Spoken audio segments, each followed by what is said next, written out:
All right, it's a Thursday morning here, and you are watching us from our studios on the John Evans Atamios High Street in Accra. Good morning to you, wherever you are watching us from. It's AM Ghana here on Adoatv Television, and we are pleased to come your way once again with more things in life.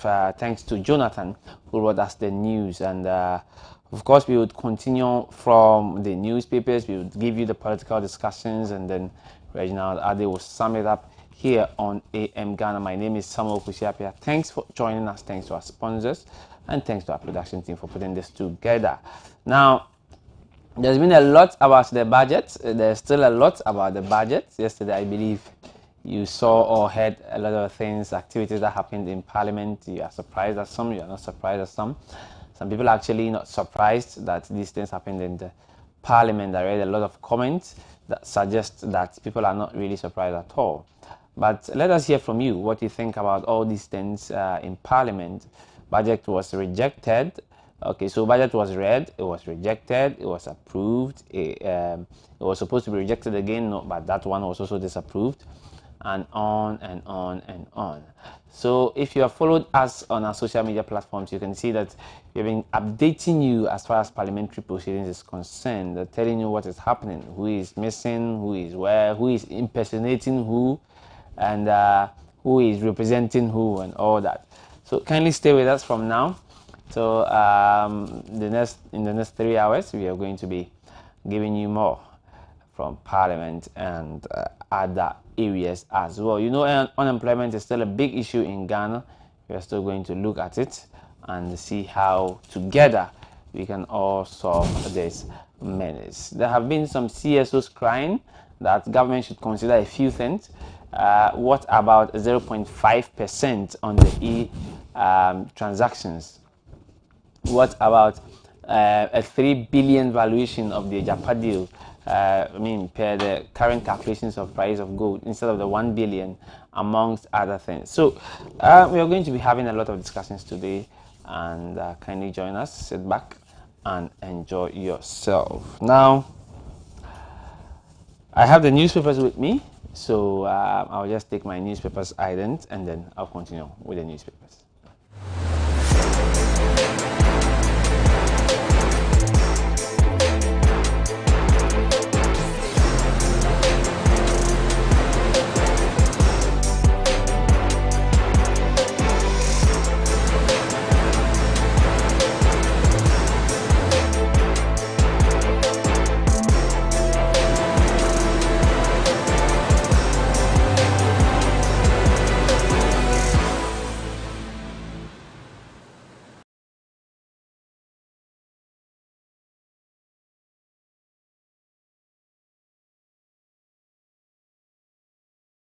All right, thanks for staying.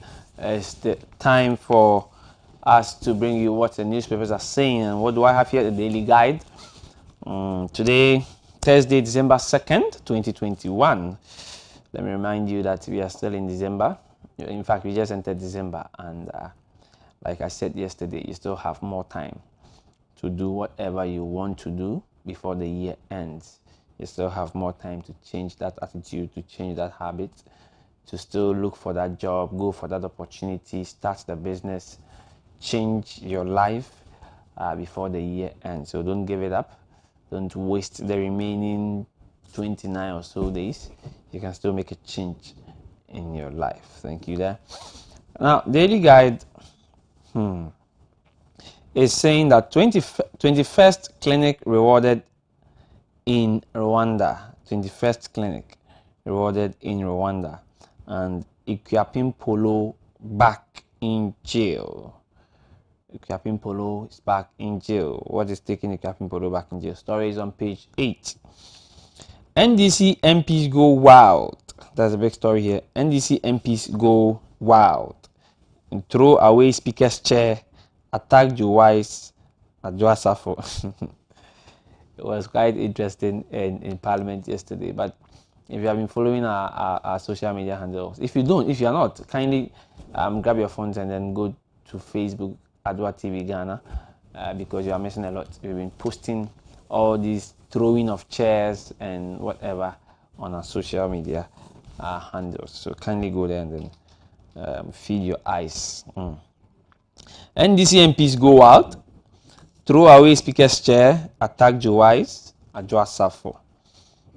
So there's a picture of Joe Osei-Usu, that is Joe Wise, the first Deputy Speaker, and the Honorable Minister of Gender, Adoatv, also here. Sosu fights bench warrant. Sosu fights bench warrant. And houses under Great Coal Lines face demolition. Houses under Great Coal Lines face demolition. That's for the front page of the Daily Guide. Let's see what's inside the Daily Guide.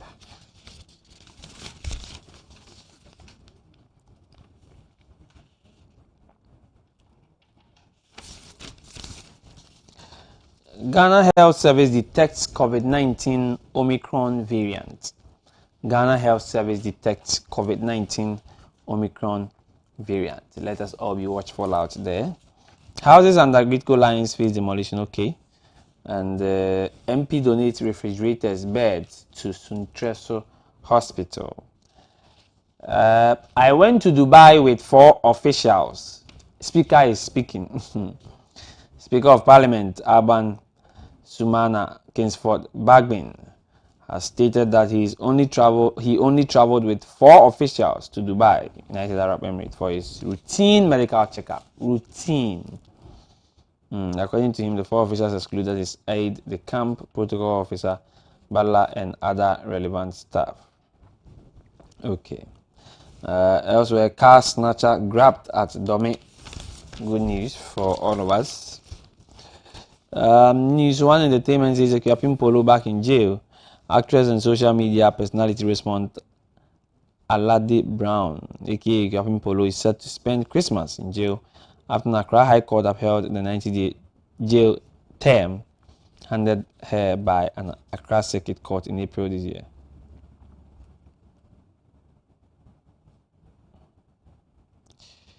Okay. It continues to say with the current decision, Ekuapim Polo is expected to spend some 81 or so days in prison because she got bail after spending 9 days. Okay. GH1 TV apologizes over insensitive sexual assault statement. Okay, there.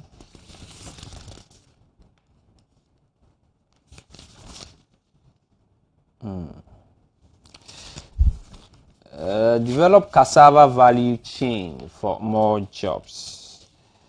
Dr. Kwabena Dufo is speaking. Tessa Capital launches risk-free collective investment scheme. Okay. And Qatar charity supports 48 Ghanaian families. And economists urged to speak on policies. There is it a feature editorial? It says, where are the projects seen is believing? I believe this question is to the government. And in entertainment, Mikio Sebe Kundi KB others for popular but broke comedy show. Maxisway releases Meganja role and Gamro elections in danger. In sports, First Lady gives female football new touch. And a big boost for Qatar 2022 African fans. About 5,000 African football fans are to be provided with free sponsorship to the Qatar 2022 World Cup in Qatar to support the 5 African teams that would qualify for the World Cup next year. This was disclosed by President of the Coalition of Supporters Unions. Okay. We are the monkeys. Former Manchester United defender Patrice Evra has sensationally claimed that the decision not to award Chelsea's Edouard Mendy the Lev Yashin Trophy for 2021 was racially motivated. Prophecy Scientific Herbal Hold Gala and Kotoko Oldies Dwarfs Clash to mark local government boss 60th birthday. That's it for the Daily Guide. Let me see what I have here. Another guide on the New Crusading Guide is here. Thursday, 2nd December. Directors of Education cry for allowances. Directors of Education cries for allowances. And the government to reduce proposed 1.75 e-levy. Finance Minister. Government to reduce proposed 1.75 e-levy. Finance Minister is talking. It's a big story. Bagman in trouble, sued for overseeing rejection of 2022 budget.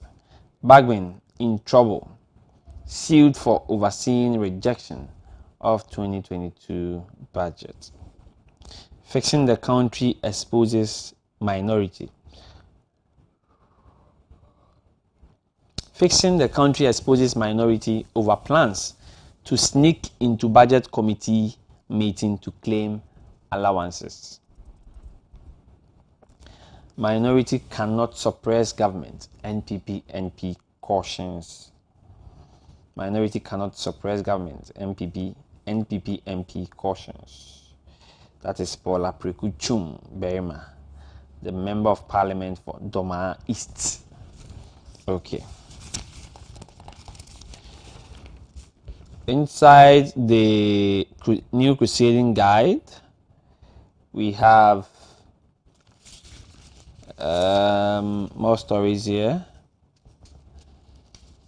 and expert says warm water usage necessary to boost hygiene during this challenging period.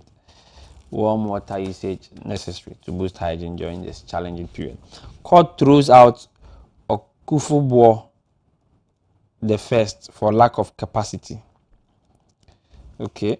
And Blood Service celebrates Blood Donors Day. Talency youth embark on membership drive. And I was present in Parliament on Tuesday. Adjoa Safo rubbishes impersonation claims.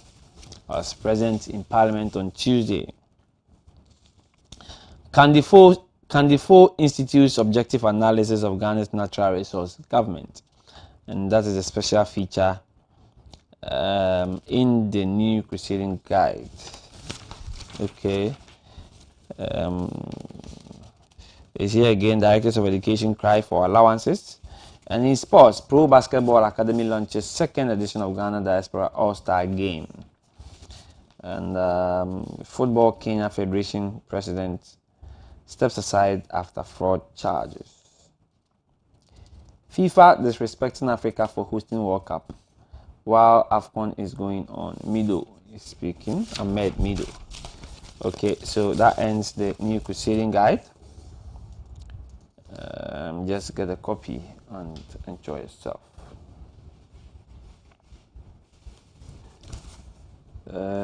What do I have next? The Daily Statesman. Bagman, don't politicize my health issues.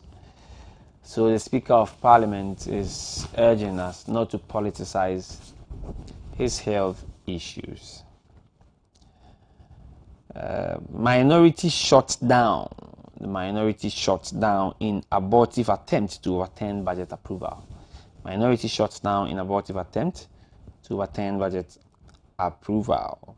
COVID-19. Ghana records first 2 Omicron variant cases. Ghana records first 2 Omicron variant cases. Akufo-Addo congratulates National Science and Maths Quiz 2021 winners. Akufo-Addo congratulates National Science and Maths Quiz 2021 winners. They have done well. KMA to introduce rapid transit system. KMA to introduce rapid transit system. And still here, Bagman says we should not politicize his health issues. 2022 budget approved to prevent unnecessary obstruction of government business. 2022 budget approved to prevent unnecessary obstruction of government business.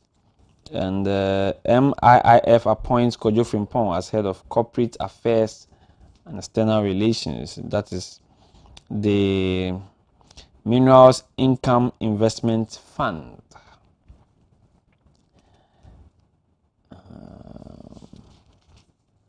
Okay. Government focused on revitalizing the railway system, and that's from the minister. Railway Development Minister is speaking, Minister John Peter Amewu. Government to reduce proposed 1.75 e-levy, and this is coming from the Finance Minister Ken Ofori-Atta.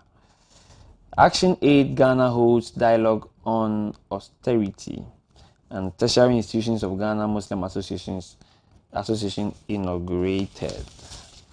Okay.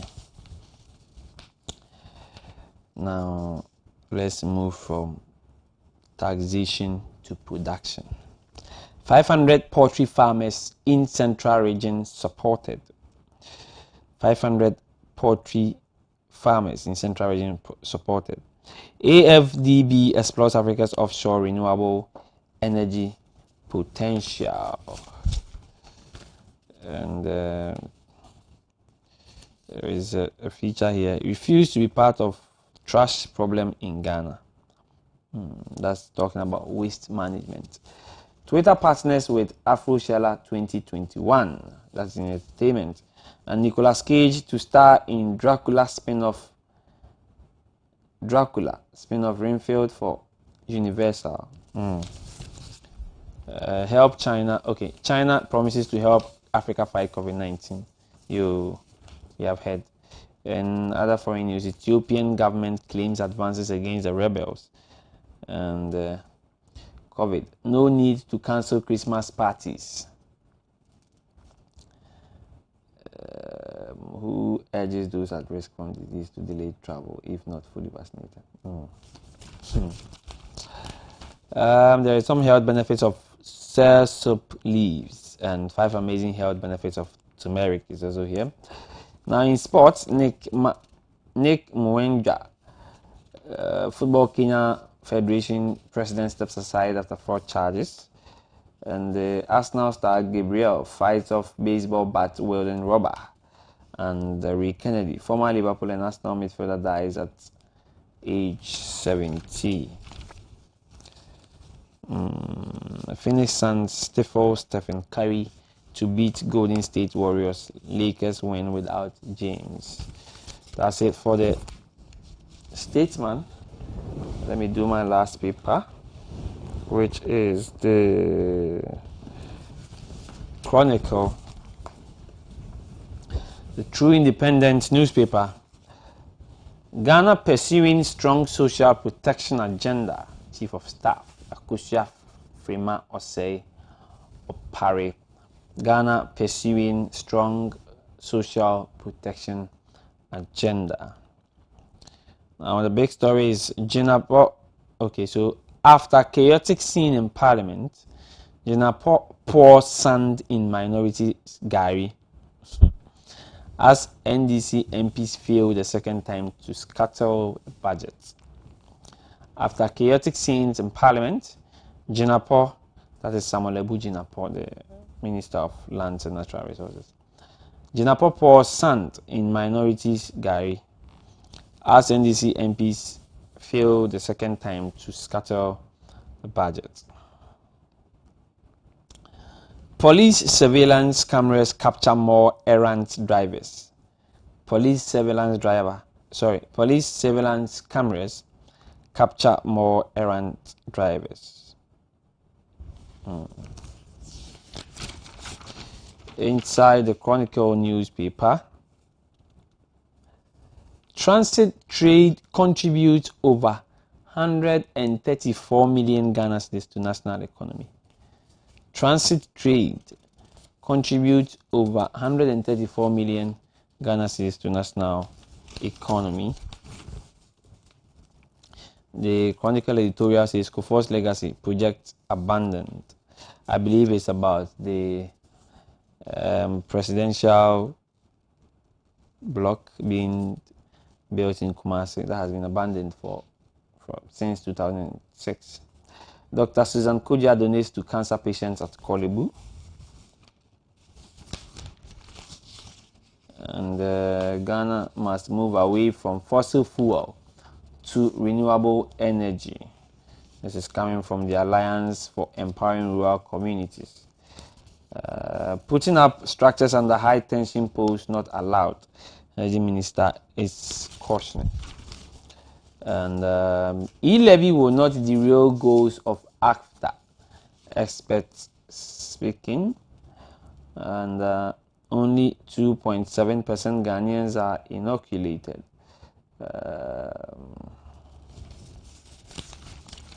All right, in entertainment, Kwiapin Polo to continue 90-day jail term as court dismisses appeal. Phantom from Amanzi Award set to honor social and communal excellence. And Virgil Abloh posthumously awarded honored in Miami.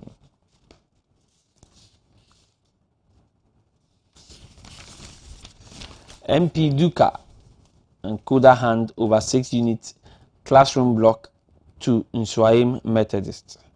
And another batch of 400 women benefit interest-free loans from MP Duka.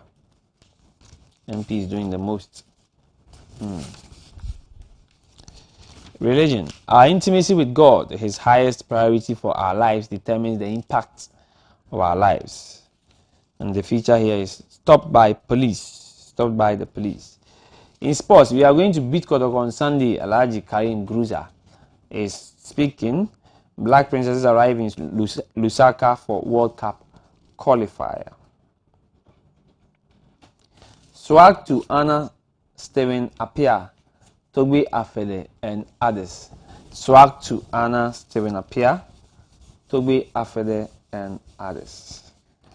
And okay, so I've read that one. Roma forward Felix Afanajan tests positive for COVID-19.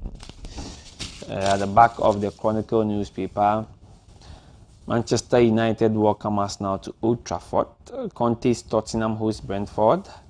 Lazio to bounce back against Udinese, and inconsistent Torino hosts Empoli. That's it for the Chronicle. But let me read 2 Timothy chapter 2 verse 23. Says, don't have anything to do with foolish and stupid arguments, because you know they produce quarrels. Don't have anything to do with stupid and foolish arguments, because you know they produce quarrels. That's it for the Chronicle newspaper. That's it for the headlines of the newspaper. We are going to take a quick turn. When we come back, there is more here on AM Ghana. Stay with us.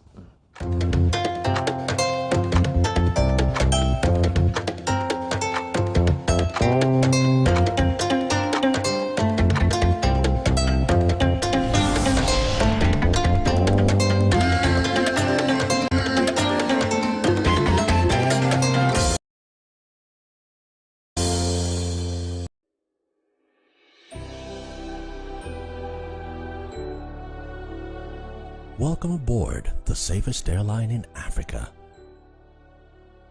With industry-leading safety measures to protect your well-being. The first in Africa to earn a diamond standard of safety. Offering a more contactless, safe, and seamless experience. Delivered with a smile by Africa's first fully vaccinated crew. Creating special memories that bring the joy back to flying, so you can continue making memories with your loved ones. Book your flight with RwandAir today. RwandAir, the safest airline in Africa. RwandAir, fly the dream of Africa.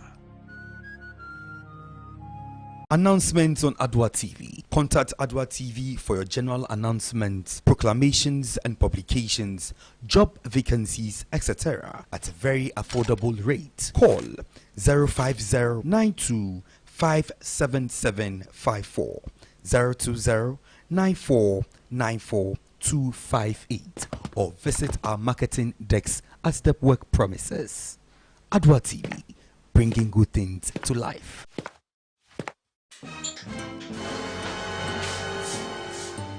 Water, but when I take your man, And that's all I know. You are fired.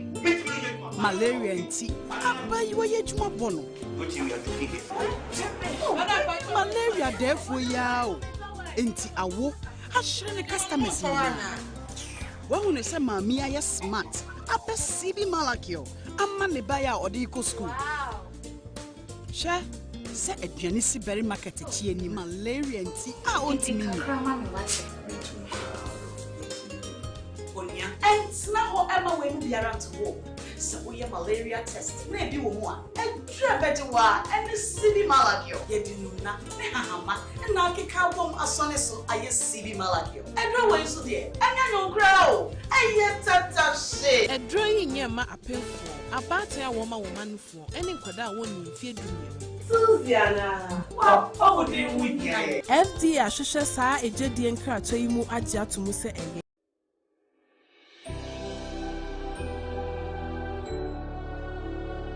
Welcome aboard the safest airline in Africa. With industry-leading safety measures to protect your well-being. The first in Africa to earn a diamond standard of safety. Offering a more contactless, safe, and seamless experience.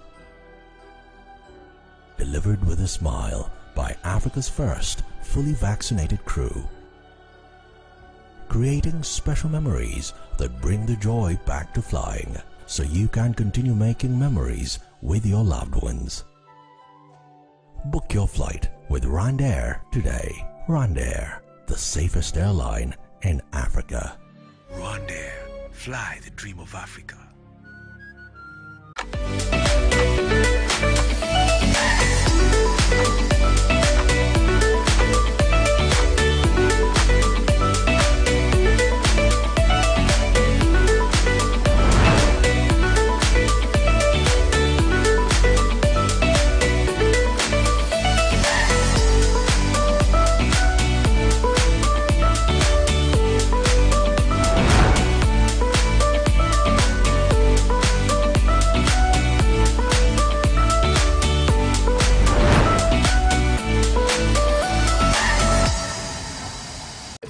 CB women capsules now. Amaka correct. Why your best mankasa? that's it Who anyone? Oh, middle. You capsules back on CB men capsules. you right Me see CB men capsules na make a year. yeah CB men and women's capsules na ye nim ne dada and one ya packaging na ye the fefesa Wow! What a packaging! CB men, any CB women capsules no packaging is out. And you also no mood any bianza no akodo mpegi. share apemfo any about town man kwada no fo any kwada o ni fie dumie en ka ho Susanna, Ghana man man tamase. Dodo Afre 0247 111671 and 0246 578 750. FDA aje ejede nkato yato.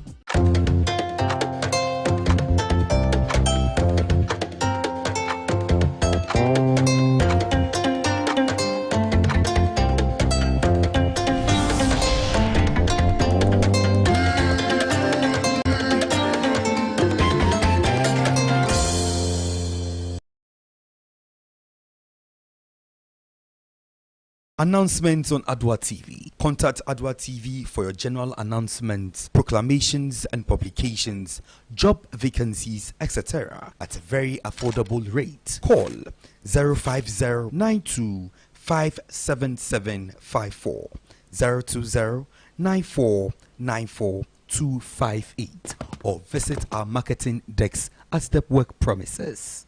Adoatv, bringing good things to life.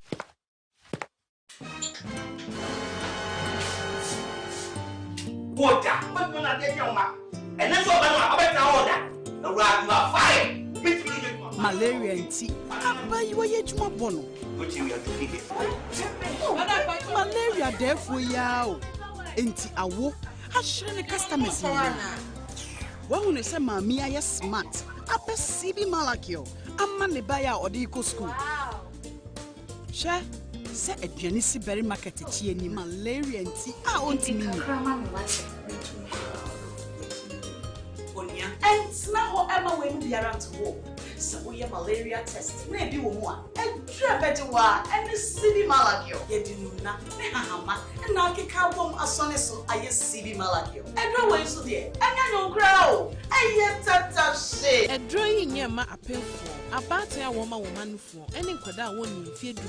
Susiana, what would you with FD Ashasha sa a jedi and crato you mu aja to Musa and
Thank you very much, Mr. Speaker.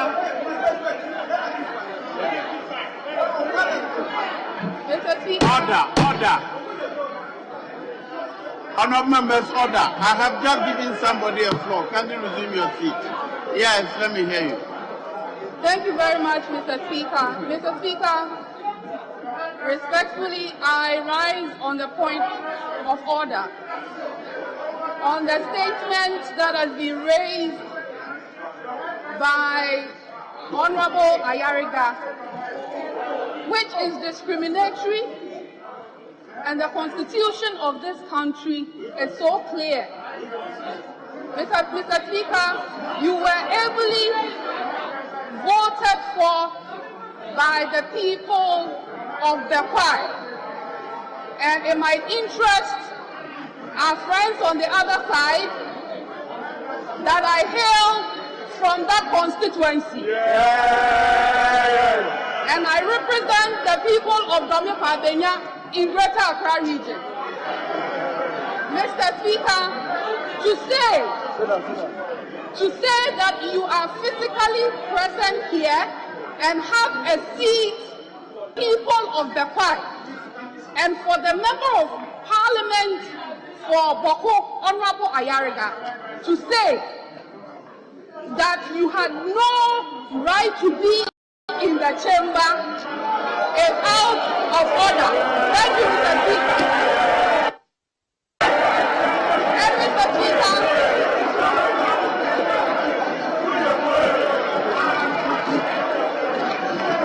Honourable members, order.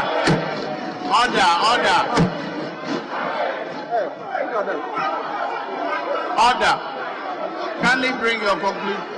Kindly conclude, Honourable Minister. Thank you very much, Mr. Speaker. Mr. Speaker, I also want to state on record, Mr. Speaker, this is a house of record, and as the former deputy majority leader of this house, I was present in this house yesterday.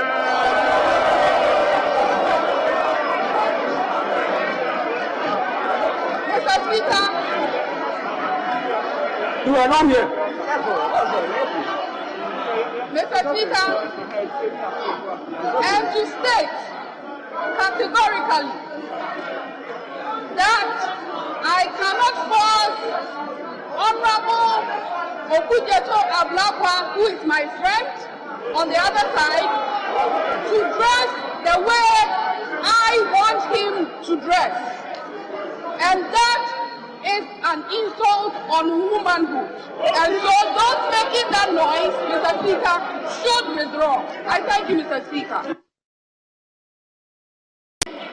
My colleague, Honourable Adoatv, that in a point of order, was talking about she was present yesterday. Mr. Speaker, very soon we'll get to know whether Honourable Adoatv Was Suri in the chamber yesterday, or it was a different person who was there yesterday? Honorable, please continue.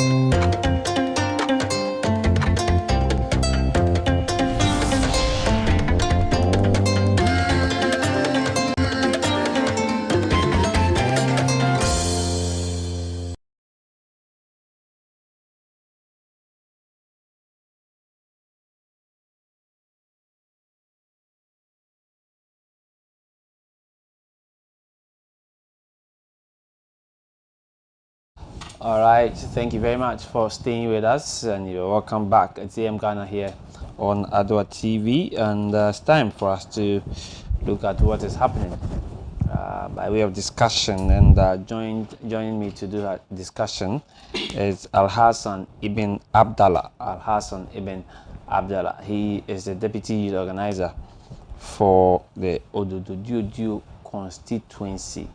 That's for the NDC as well. So the NDC's deputy youth organizer for the Odododio constituency. I believe you know a lot more about the Odododio constituency because it's quite a popular name when it comes to constituency politics in Ghana, elections in Ghana. Odododio is very, very popular. And so Abdallah is coming from Odododio. Good morning, Abdallah. How are you doing? Good morning.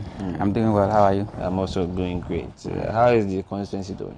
Well, by the grace of God, we are surviving. You know, we are part of Ghana, and you know how Ghana is hot at the moment. So we are managing. It's not easy, but we are hoping that we will survive the rest of the days. Tell me, what are some of your problems in the constituency? I mean, from water, sanitation, electricity, yes, employment, roads.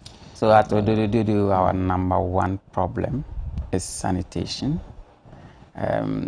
Partly because you know the lagoon, the Kole Lagoon is here, and so a lot of drains run through the Odo River across Accra and then joins us here in Odododio. And sometimes when it rains, most of the time, refuse from other parts of Accra are carried by rainwater into our constituency. So yeah, this is one of our biggest problems. And then health, again, Odododio is one of the highly densely populated places in Ghana. And you know, when there's high density of population, it's also comes with its effects, including like some diseases. So health issues are also there, and then education, yeah, and others. Do you have water flowing in your constituency? Do you have people complaining that they don't have water? No, in fact, there is no water. Let me be honest with you. There is no regular flowing water, but then as part of Ghanaians, you know what we do. We struggle in our own ways to find water, but of course, we have water challenges as well. What about roads? Oh yeah, we are still in the year of roads. For roads, you know, because we are in the center of Accra, the roads are fine to some extent. They are okay. You know, the roads are. Are you benefiting from the year of roads? There's nothing like that. It's just a slogan. No one is benefiting from. No, there is roads being constructed. Unless you have not been seeing them. Well, I have not seen one. In Odododio, not in Odododio or any part of Ghana that I know. The recently the Adoatv we saw one asphalt overlays and major road constructions. Well, major road construction I don't know, but asphalt overlaying, that's not really a new road construction. That is being done. In fact, that was being done since about 7 years ago in Accra. It was a part of the interchange project at Circle and Obichebi-Lamte Circle. So we know about this. This is not part of the so-called Year of Roads mantra. The Year of Roads mantra is just, I think, a slogan. Okay. Well, unless you can point to me a major road construction going on anywhere, I don't know. I am trying to get you some of the roads being constructed. I would definitely. I have some. Some of them are quite. In I have Accra? videos. No, Okay. not in Accra, but I'm looking for. I have some. I've seen a few of them, and I would specifically mention. I'll let them get. No problem. No problem. But I'll be willing to listen to there some. Are some. I don't know of it. There are some roads being constructed as part of the Year of Roads agenda. Okay, so I understand that our colleague from the NPP is also in. He will join us very, very soon. So let's take a quick turn. When we come back, Alex Tete will also join us so that we have a very, very beautiful conversation. Thank you.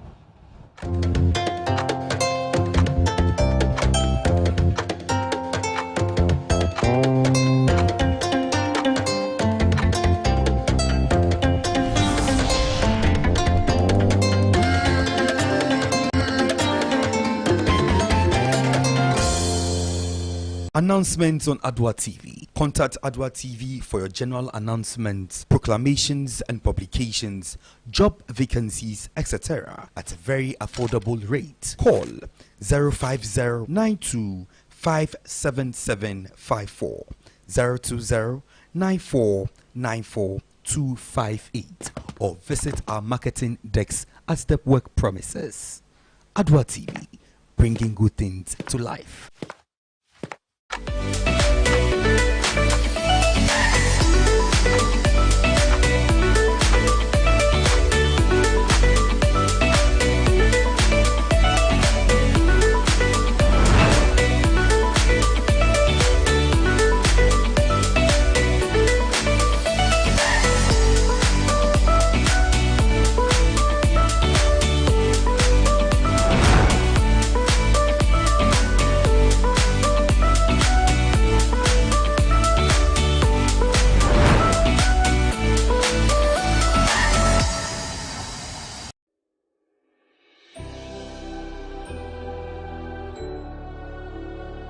Welcome aboard the safest airline in Africa.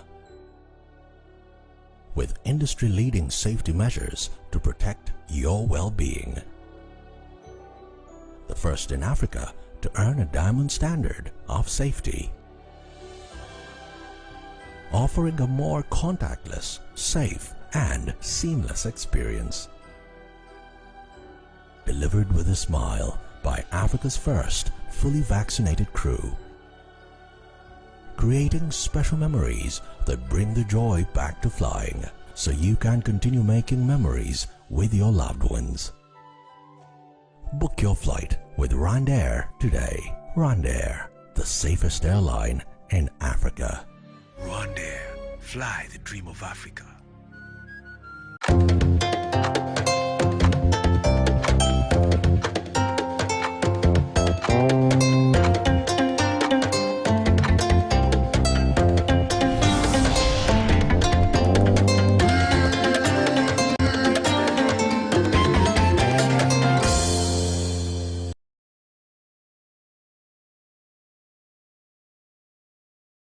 All right, thank you very much for joining us. Alex is in. Alex, good morning. How are you? Good morning, my brother. How is the constituency, your area doing? Not bad. I must apologize for my lateness. Next time you pay a token. Sure. Certainly. I've always come early, you know that. Yes, so yes. It's one of so those that things. whilst we are waiting for you, you used to drink some. It's one of those things that happens, and I sincerely apologize. No problem. No problem. I think it's all well. It's not bad out there. Just that I have some bit of cold. Oh, okay. Sorry for that. Reason. Sorry for that. Now we watched some videos and we saw some videos earlier. I don't know if producer, for the benefit of Alex, you play it again for him. But then we saw some videos earlier from Parliament yesterday, and in fact we have been seeing a lot of videos from Parliament since the budget was read. There has been so many back and forth from Parliament, and we have been discussing them. Yesterday, as the discussions was going on, there is another thing. I mean, it was related to the discussions, but it was a little bit surprising as well. On Tuesday, the budget was approved in Parliament. It was initially rejected on Friday, and on Tuesday it came to Parliament again, and this time around it was approved. Now, for it to be approved, it means that the majority needed all their MPs, all their 137 members in Parliament. Now, they managed to get all of them in Parliament, and that also contributed to the fact that the budget was approved. Something else happened, and since then, videos and pictures were circulating all over the internet. What was it? Honorable Minister for Gender and the MP for what's the place? Domi Kwabinya was spotted in Parliament. Originally, she was not in the country. She has not been in the country for some time now, and then she's back. Now, a picture has been circulating, and the caption has always been whether it is her or not. Now, that was on Tuesday, after the budget had been approved. Yesterday, Wednesday, pictures kept circulating with videos, and yesterday, because of that, you know, on the Tuesday she was in a nose mask. Yesterday she intentionally entered the chamber without a nose mask. When questioned, she said, now people wants to see her face. When she came the previous day, people said it's not her, and now she wants to show every Ghanaian that it's her. People have been comparing the pictures and the videos or the images of Tuesday and yesterday, and have been drawing their own conclusions from those pictures. Muntaka also waded into that discussion and said that whether it was her in Parliament or not, you would see about that. Yesterday I listened to Honorable Okujeto Ablakwa, who was interviewed about a possible impersonation in Parliament. He also said that they have received a lot of videos and pictures, images, and they are going to investigate to see whether it was really Adoatv in Parliament on Tuesday, or it was someone else impersonating Adoatv. Now, if there was somebody else, if it was someone else impersonating Adoatv, that is a big indictment on Parliament. Even before we talk about Adoatv herself and the MPP, but this is Parliament. If we can get somebody who is not a parliamentarian to walk in boldly and say that, hey, I'm coming to represent Ibn Abdallah as the MP, I wear my coat like you have done, I put on a nose mask, and then I go and sit down, and during the voting for whatever decision to be made in Parliament, Honorable Ibn Abdallah, then I raise my hand and I'm counted as a parliamentarian. That is a big problem. Let me start with you, Ibn. That's a big problem for Parliament. Yeah. What should Parliament, at this point, what should Parliament do about this? That is, if it turns out to be that case. So yeah, in the first place, I want to welcome my brother. Yeah. And say good morning to you, and then good morning to our viewers. I think it was just the sign of desperation and on the part of the majority group to force this wicked budget down our throats as Ghanaians. First of all, it's an allegation. We have seen the photos, and every objective Ghanaian can make a decision, right, even from the photos, before any investigations are done. But if indeed the investigations are done and done well, the conclusion will be one and one only, that it was not Honorable Sarah Adoatv. Yeah. First of all, the Parliament of Ghana over the last few days, especially the majority side, has shown us that they are not for Ghanaians actually. They are for their personal interests. Otherwise, I would have said that when it is confirmed, then the one who impersonated her will be prosecuted, and then she herself will face the laws of Ghana. I think so. That But is granted that it happens that way. But my challenge is with Parliament in general, not the majority or the minority. I mean, the Parliament is both of them, both of those sides. What does this mean for Parliament? For Parliament to allow somebody to impersonate another in Parliament? The thing is that Parliament in general, that would be too much of generalization. You know why? There's a reason why we all have names. Okay. So we are all in Parliament, but maybe I would have not allowed that to happen, and you have allowed that. Should they blame all of us? No. I think the blame should be laid where it's supposed to. That is at the majority group, because they allowed that. We saw how that lady was marched in to the house by the deputy whip, the MP for Tolong constituency. Matched her closely. She didn't even allow her to exchange greetings with other members of parliament. That is not a problem.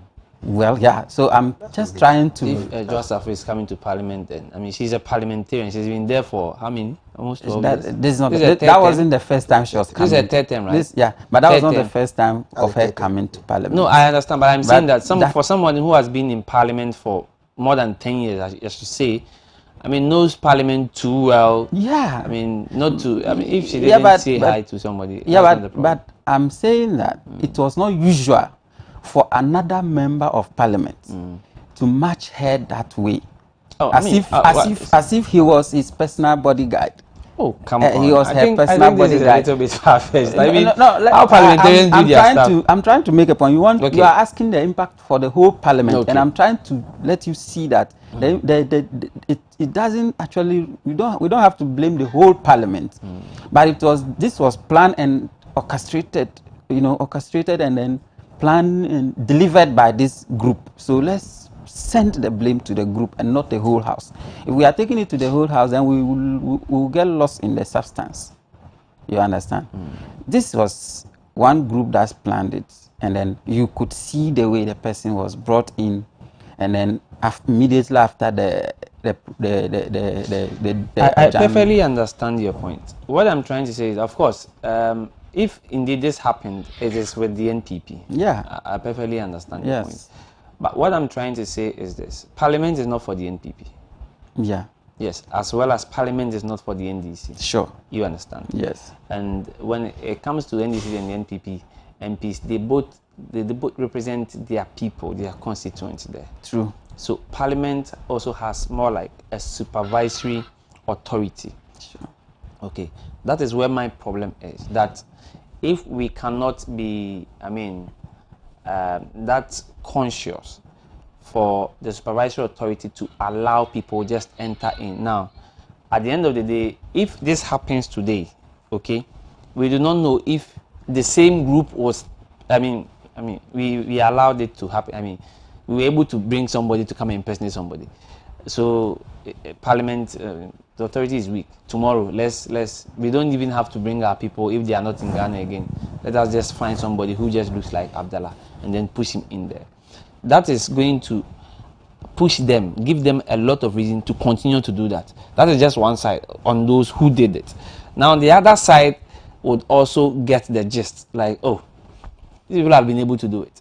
Why can't we also do it? Because nothing will happen at the end of the day.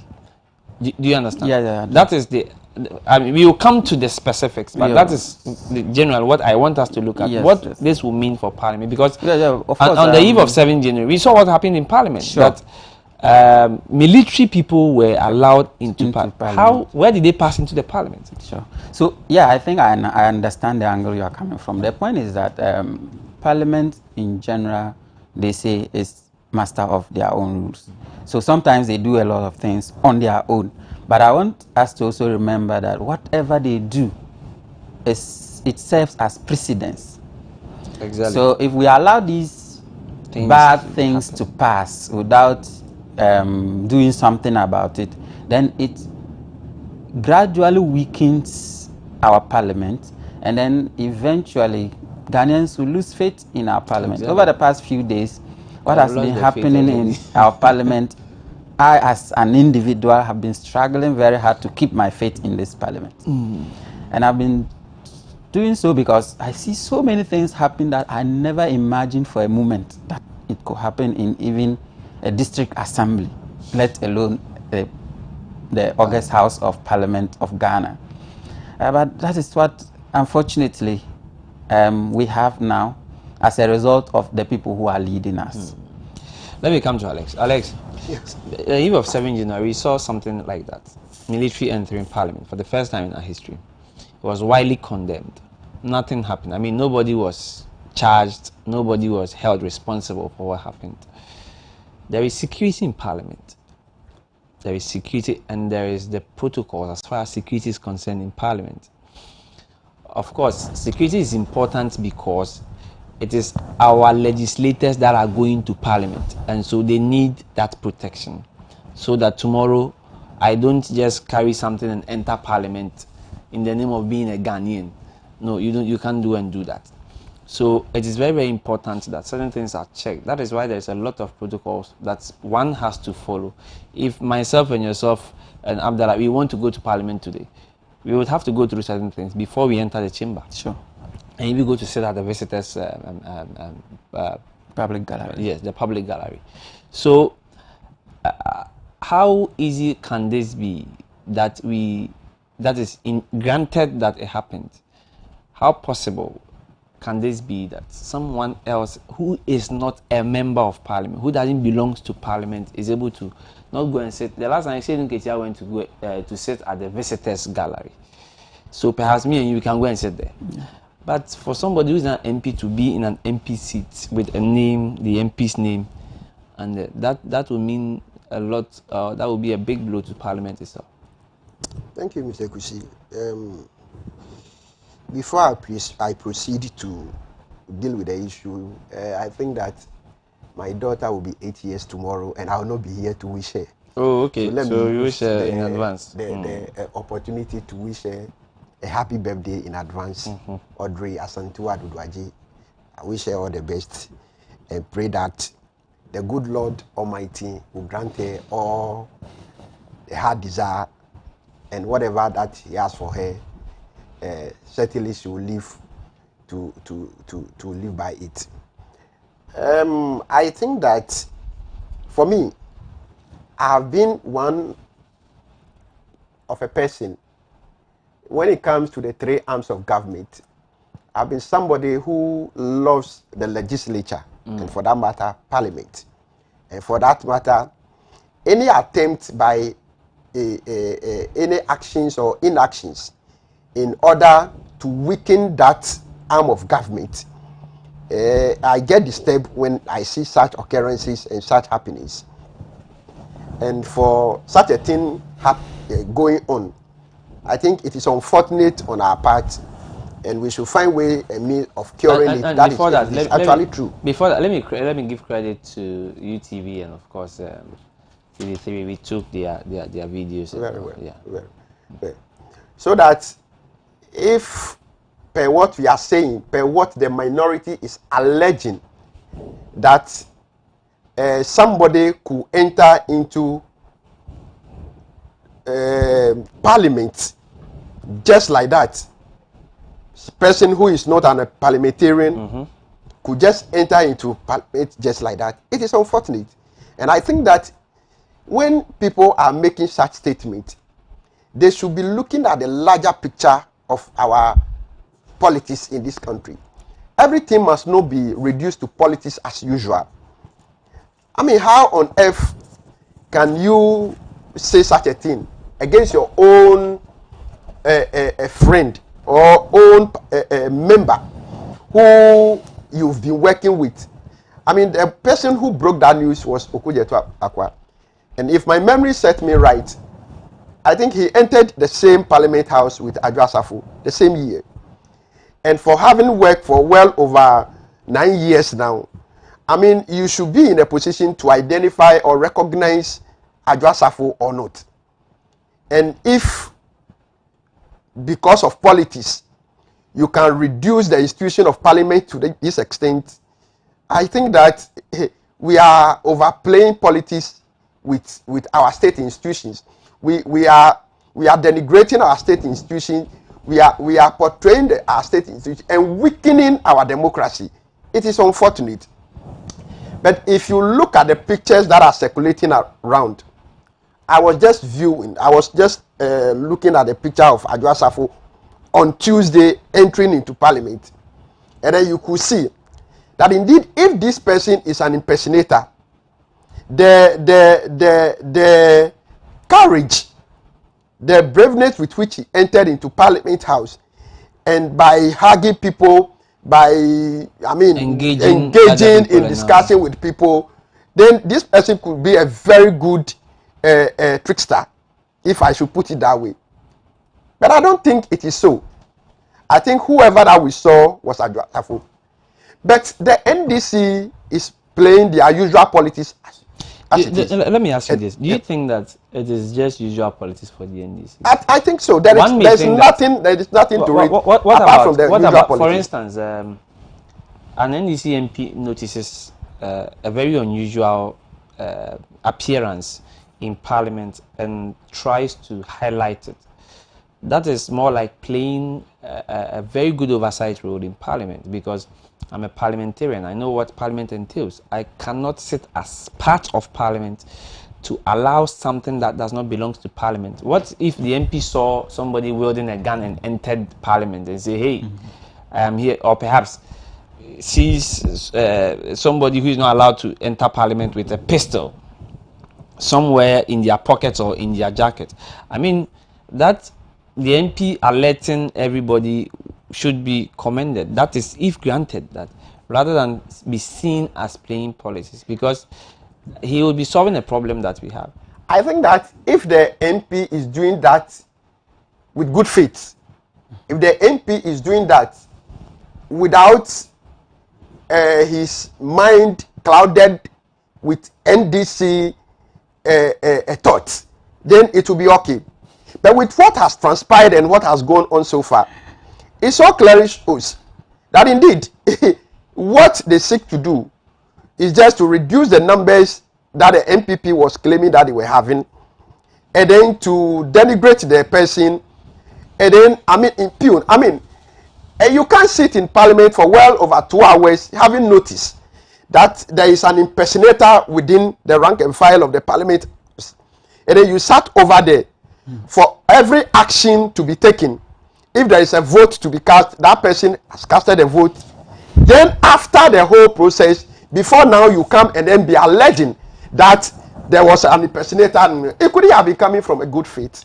What he was doing, he was trying to play the politics as usual, and that is all. There is nothing to read apart from the politics as usual. Lastly, let me ask you this before Abdallah comes in. Don't you also think that, as like how many, you mentioned about 9 years, they have both been in Parliament for 9 years. If I have been in Parliament for 9 years and I know parliamentary procedure, it will be extremely difficult for me to enter Parliament one day and I'm expecting that Abdallah or Alex yourself is being impersonated by another person sitting in your seat, taking part in Parliament business. My mind would immediately not go there.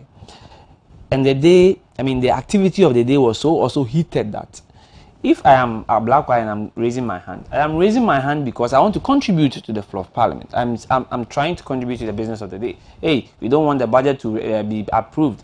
E-levy is bad. This is bad. This is good. That was the business of the day. And we all saw how heated Parliament was on that day.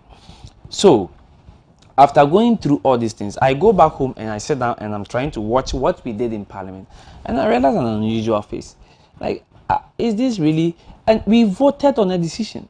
So I don't think that would have been coming out of bad faith. That would have been coming out of somebody trying to be responsible as a parliamentarian. I think it's rather. Now, all these things we are talking about, that is granted that the woman is an impersonator, someone who is impersonating. For me, as I sit here still, I still think that per what Adoatv herself came to say, it was herself in Parliament. But for the sake of our discussion. You see, the allegation was made on the same day. Parliament that day closed around 8 or so. And then within that time, that period of time, that was when the allegation was made. So it couldn't have been true that during the heated of the debate and what have you, it means you have noted that thing, right? Because you didn't, I don't think you had the benefit of hindsight going to watch telly before seeing such a thing happening. I'm sure that you sat wherever you were sitting and then you saw whatever has occurred. And you couldn't raise an alarm for it, knowing very well that we are now dealing with numbers and there is an impersonator within it, and you couldn't bring that out just after Parliament has closed. That is where you come to make such an allegation. I don't think it's coming from a good faith, and I think that by the mere fact of our parliamentarians degenerating or descending into some of these allegations and what have you, they are weakening the institution of parliament, and people who have hope and confidence in that institution are beginning to see that no, there is no need for us, I mean, giving that institution the sort of respect that we have for them. Because like, you just wake up and make any allegation without any shred of evidence. Okay. Just mere because of politics, we have gone down to the drains and just making all manner of allegations and what have you. I think it's unfortunate on our part. All right. And then we should be looking at how to strengthen the institution. Because look, Rwanda degenerated into Rwanda, and whatever happened over there is as a result of some of these things. Because they denigrated the institution and they try to portray everybody in the country, some people, as not fit to rule. I'll come back to you. Let me take Abdallah's. Abdallah, do you think that, granted this happens, it would have been as a result of precedents, what has happened, and no one has been held responsible up till now? I mentioned that earlier, that on the eve of 7th January, we saw something that everybody in the country was not happy about. And whilst we were expecting the institutions to work, hold people responsible and say, you did this, it was not allowed, but you still allowed it to happen.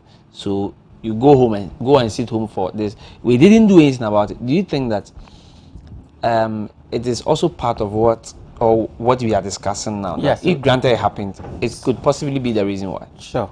But before I come to the question, I think I want to make some things clear. We might be misleading our viewers. Number one, on Tuesday, Ablakwa was not in Parliament.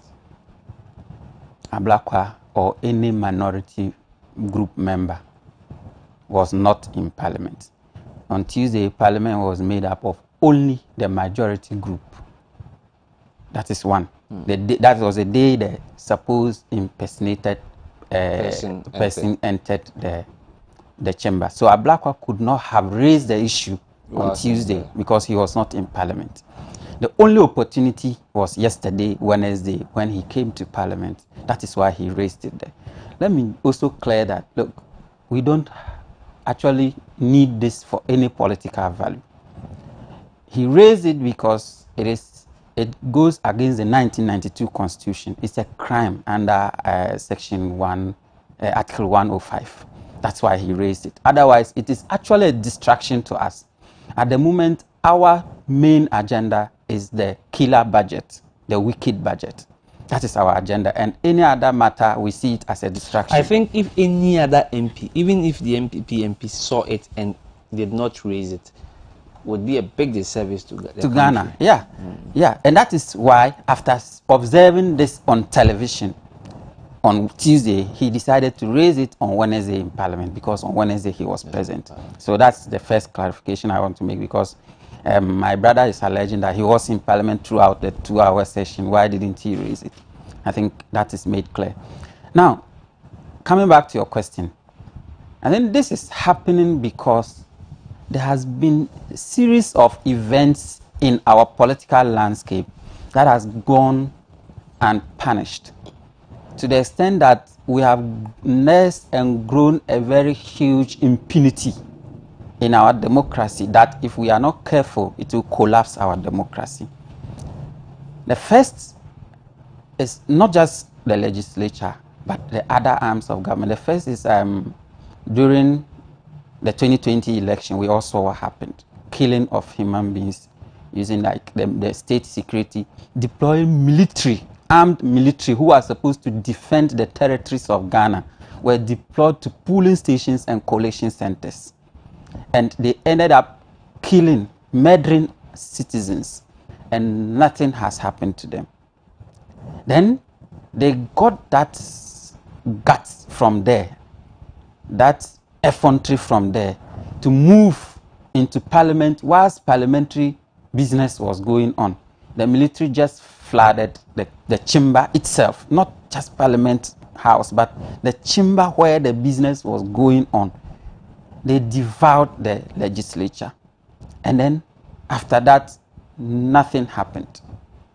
So now people in the majority group feel that they can do anything and get away with it. And that's why we are here. Trust me, if this investigation is done and done well, there will be only one conclusion, because we have all seen the photos, we've seen videos, and it's even funny when you are watching the videos. Like, we know Honorable Sarah Adoatv, we know who she is. She has never sit through Parliament even for 30 minutes with her nose marks on. She comes in, remove the nose marks, and then put it on when she is going out. We saw that yesterday. And we also saw that Sarah Adoatv is not honorable. She was not in the mask because of the previous allegations yesterday. In fact, there are other parliamentary proceedings. You can go and watch it. There wasn't any allegations. She wasn't in mask. Then we know her. She is not one type who comes to sit in parliament. She is not a backbencher. She has been in parliament for the third time. She was not at the back. Yeah, I'm not saying she sat at the back. I'm trying to make a point. She's not a backbencher. She has been in parliament for the like this is the third term, I think. Yeah. She is very vocal. On Tuesday, the person who came in was quiet, with the head down, throughout the time. Because whenever Adoatv is in parliament and she is vocal, there are two sides in parliament. The minority is there. I mean, something has to warrant her speaking. Yeah, but there was budget issue debate on that day. It was only the majority who all of them supported the budget. There was no need to make noise on that. Still, people spoke. Good. Yes. I mean, people spoke because they wanted to speak or they had something to say. Exactly. She didn't have anything to say. That was strange. And then throughout Adoatv doesn't speak in parliament every day. Well, most of the time. Most of the time. But there are times she doesn't also speak. So this could be one of the times that she doesn't speak. And I'm saying that was too coincidental to be okay. When she has been there, when the person we saw was not looking like the Adoatv we know. That is the person you saw. I'm relating it to what we are suspecting. Okay. Not just a general view. You understand? So I'm making a point of what we are discussing now. So, one, Adoatv has never been escorted by Honorable Habib. Habib was brought there as a member of parliament, and then Adoatv was also elected there by her constituents as a member of parliament. Habib was not sent. Honorable Habib, my own uncle, was not sent to come and be escorting Adoatv. I think this particular argument could be. I mean, I don't see how we can bring this in. For instance, okay, I'll explain to you. For instance, let me take for instance. Not be escorted by Alex, anybody. yeah, Alex. Let me take for instance. Honorable Bagbin enters parliament, and you see, let's say, some of the new parliamentarians, those who entered this, let's say Sosu. You see Sosu closely coming in with, how do you call it, Honorable Babin. I mean, I don't know how anybody that would be different from what I'm referring to. I don't know how anybody could have a problem with that. That would be different from what I'm referring to. Maybe you have to listen to what I'm saying so that you can get, you can make your points later. The point is this. Honorable Adoatv was immediately escorted out by the same Honorable Habib of Tolong. Immediately, the session was over. And I'm saying this because he was actually interviewed by the media, because he physically stopped some journalists from interviewing the supposed Adoatv on that day. So they, because I follow it, and it happened. He was interviewed, and his answer was that Honorable Adoatv said she's hungry. And I was like, where is this one coming from? Please, there were too many I saw another video. incidents around the lady. I saw another video where after the business of the day, she got up, she interacted with a lot of the people. No, there is a video, that I'm having here now. You know, on the line, she was after the. No, that is when business was done. Okay, that's that when they one were getting up. That one I agree. Yes, so I saw her go to, I think she spoke to about 2 or 3 colleague MPs before she even moved from. I mean, she stood there for a while, spoke to, I think Japan was there. I saw other MPs in that area, I mean, having discussions with her. But I'm saying that if this was Honorable Adoatv, I don't see why the media would have been prevented from interviewing her. That is quite legitimate. But then for the other one, and then I still don't understand it. I don't see why Honorable Abib had to escort her to her office. That is what I don't understand. Yes, but that happened. No, I mean, that's happening. Yeah. Doesn't in any way... I mean, nobody... I think it does. Let me explain to you why it does. Adoatv knows her office. She's a member of parliament. There's no threat to her. Why would somebody have to escort her and physically stop the media from interviewing her? You say escort. Yes. Now, escorting somebody, if I'm escorting you, that is never a problem. Yes. And in parliamentary procedure, amongst parliamentarians, escorting nobody, escorting someone else, your colleague, even someone who is not in parliament, has never been a problem. We shouldn't have a problem with under normal circumstances we wouldn't have any problem. No, this is even under normal circumstances, another parliamentarian escorting another parliamentarian is never a problem. It's not a problem. That's what I'm saying. But under abnormal circumstances, it is. It is because if I am a member of parliament, I have nothing to hide. And why do I have to be escorted? Now, if it could be anything. What if until we are told the reason, there is the fact that the media was stopped by the person escorting from interviewing her. I will hold on to my belief. Okay. So that is just your belief. Yes. But for us, I mean, personally sitting here, I don't think there is a problem with anybody escorting anybody in parliament. Exactly. For that, there is whether there are reasons or not. I mean, I come to parliament, I want you to escort me closely to wherever I am going. I don't think, and even if I decide not to, I mean, there are days that we've gone to parliament, you want to speak to an MP, and he said, the MP said, Adoatv is hungry. I mean, people give us far in quotes, excuses than that, and you can't say anything about it. Yes. It is just the person they don't want to talk. If let's say Adoatv tells you that, look, I'm hungry, so I can't talk now, it will be different from someone else speaking for her. Because that someone else was with Adoatv. Exactly, and I'm saying that she could speak herself. Why would somebody else speak for her? It tells you that the person behind the mask was not Adoatv. Well, it doesn't tell me that. Perhaps it tells me good that the person behind. Otherwise, why would all these things happen? Okay, good. Alex, you come in. Let's wrap up on this. There's this saying that he who alleges must prove. Exactly. Now the onus lies on those who are alleging to prove beyond reasonable doubt that indeed the person that they saw wasn't Adoatv.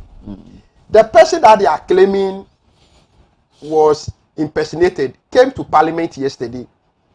She was in parliament again yesterday and alluded to the fact that indeed Tuesday she was there in her person, and you are still denying that fact. So you'll be able to prove that indeed whoever that you saw wasn't her. This means that in proving, perhaps that is if NDC wants to go and investigate, or whoever wants Parliament. I won't even use the NDC. It's not NDC's. I mean, Parliament has to investigate, because that will be an indictment on Parliament. No, I don't think Parliament has a role to even do this. If Parliament has to do Parliament as an institution knew Adoatv, they have their procedures for entering into the plenary. So I understand. That is why we are saying, granted that. So you remove Parliament from inside as an institution, we cannot remove. And then whoever is doing the allegation, that is the NDC, that should be proven, not Parliament as an understood. But it's like coming into the studio of Adoatv today, okay,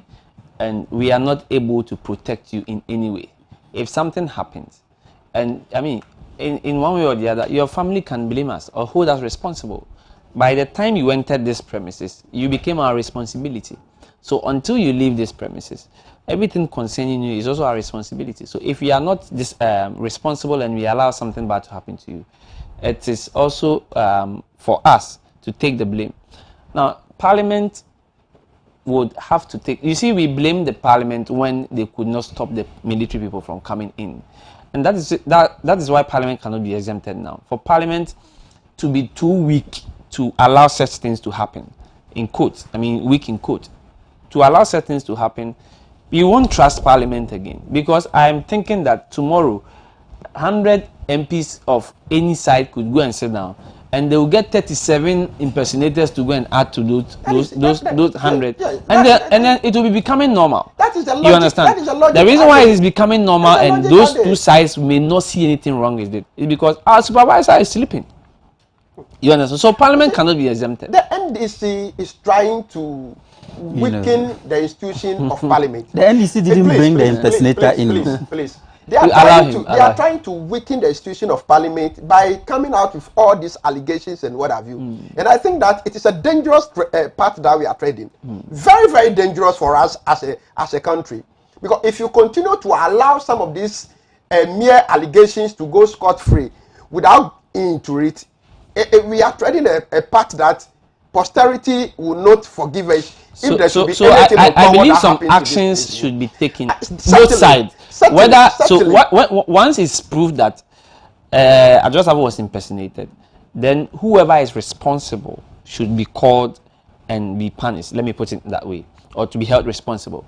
Then, if indeed the other side also pursues this without any evidence, and then puts the name of Adoatv and his and her group, their name into disrepute, then that also has to be, taken care of, so that tomorrow nobody can just get up and say that Ibn is being impersonated, Abdallah is being impersonated, and then they go scot-free, because when they allege, nobody will say anything about it. So however it happens, wherever it goes, I think things should be done about it. I am serious of the opinion that if the NDC means well for this country, whatever that they have alleged now, they should be able to prove it. They should prove it so that we see that no, the NDC is not doing their politics as usual. Because we were in this country when Okujeto Ablakwa, together with Muntaka and co, were alleging that before the vetting of Ejaku, monies have exchanged hand. They've given money to, especially this, they have given money. It turns out that all those allegations and counter allegations were false. So if same group of people are coming to tell us this, it tells us that no, we should be taking this thing with a pinch of salt. They should. It is. I don't think they are speaking the truth. All right, and what they are saying, they are doing. They are weakening the institution of Parliament. And it's about time that we try to come out with reform. You see. This kindly end for me so that we move on to the next. He spoke well over several minutes. This institution of Parliament that we've built over the years, it is an institution that can be able to keep our democracy. If anything should happen, if there should be in an unlikely event that a coup d'etat should occur now, the institution that is going to suffer most is this Parliament. And then if we are making any attempt in our deliberations and in our doings and our actions and inaction, we are trying to weaken that institution. What we are doing is that we are trying to let ourselves out to other opponents who can just come into this country and then do anything untoward to us. And I think it's a dangerous thing that we are doing. We must be careful some of the utterances that comes out from our parliamentarians. Okay. Respond to that quickly. I think if there's any, I was watching my time. Like if there is anybody who want our institutions strengthened, then that must be NDC. This fourth democracy is our baby. And anything that happens to this, our fourth republic, we will see it as our baby being hurt. The 1992 constitution, like everything that we are enjoying in this fourth republic, was given birth to by the NDC. So we are the last people to undermine our institutions. With these actions, with these allegations. Wait, when you were talking, I kept quiet. We are the last people to undermine our democracy. That is why we will never allow military to invade Parliament House. That is why we will never send in somebody who is not a member of Parliament to replace another. In fact, at the moment, the Parliament House is being led by us, the Honorable Abam Bagwin. So what will be our reason to make an attempt to weaken this Parliament? The point is that the MPP have realized, the MPP majority has realized that they have no control of the Parliament like they had in the last 4 years. So now they want to make Parliament useless so that the executive will run the country alone. That's why they have started doing all these things. Thank you very much. Let's move to the other aspect. We are still in Parliament, still staying in Parliament, and yesterday a motion. Let me quickly read it. So yesterday, the minority leader moved a rescission motion to have the approved budget rejected. So budget is read, is rejected, is approved. A motion is moved to have it overturned, and the business of the day, started. The argument started, back and forth, back and forth, back and forth. And the minority was not successful with that motion. It wasn't approved, or the budget, stayed approved. It wasn't rejected. The motion wasn't rejected. So that happened yesterday. You followed proceedings. In fact, yesterday there were so many back and forth in Parliament that I don't know whether to say, I should say it was unfortunate, or at some point the speaker's chair was taken from. It was quite some eyesore there. But what did you make of yesterday's happenings in Parliament, Abdallah? Yes, I think first of all, what we saw in Parliament yesterday was unfortunate. It was unfortunate because I think, like we said in the first session, a group of people are bent on making our Parliament useless. First of all, the minority leader's motion was not rejected. It still stands. There was no decision on it. So I'm very sure if they go back to Parliament today, they will continue on the same motion because there was no decision taken. Yeah. The speaker said he will be back in 1 hour and he never came back. I think on Friday, Parliament, well constituted with 274 members, rejected the budget of Ghana. Rejected the budget of Ghana, and then told the executive to come back with a revised budget that will be acceptable to Ghanaians. Unfortunately, on Tuesday, after the speaker... Why do you say 274 members rejected the budget? Yes, that's what the record says. If you go and take the proceedings of Friday... The Hansard says something else, different. No. That is at the voting time. At the voting time. Yes, at the voting time, a group of MPs decided to walk out. Yes. But so the number of people who came to Parliament on that day was 274. Yes, of course. So that is it. That's what I said. And then at the voting time, yes, a group decided to walk out, and the remaining, some people stayed. 137 stayed to reject the budget. Yeah. The group that actually walked out was less than those who stayed. Now they rejected the budget. Then on Tuesday, only the majority side came to Parliament, made up of 137 members. That is after the speaker had traveled out of the country, and then the MP for, I think, Joe Seusu, yes, took over, who is the second deputy speaker, first deputy speaker, took over. They now came back and claimed that they have overruled what they said the speaker erred. Yes, in the decision that's on it. Friday. So that they have overruled what the speaker did on Friday because the speaker erred. Yeah. And then went ahead. Unconstitutional. Yes. And went ahead to claim that they have approved the budget that was already rejected by the same parliament.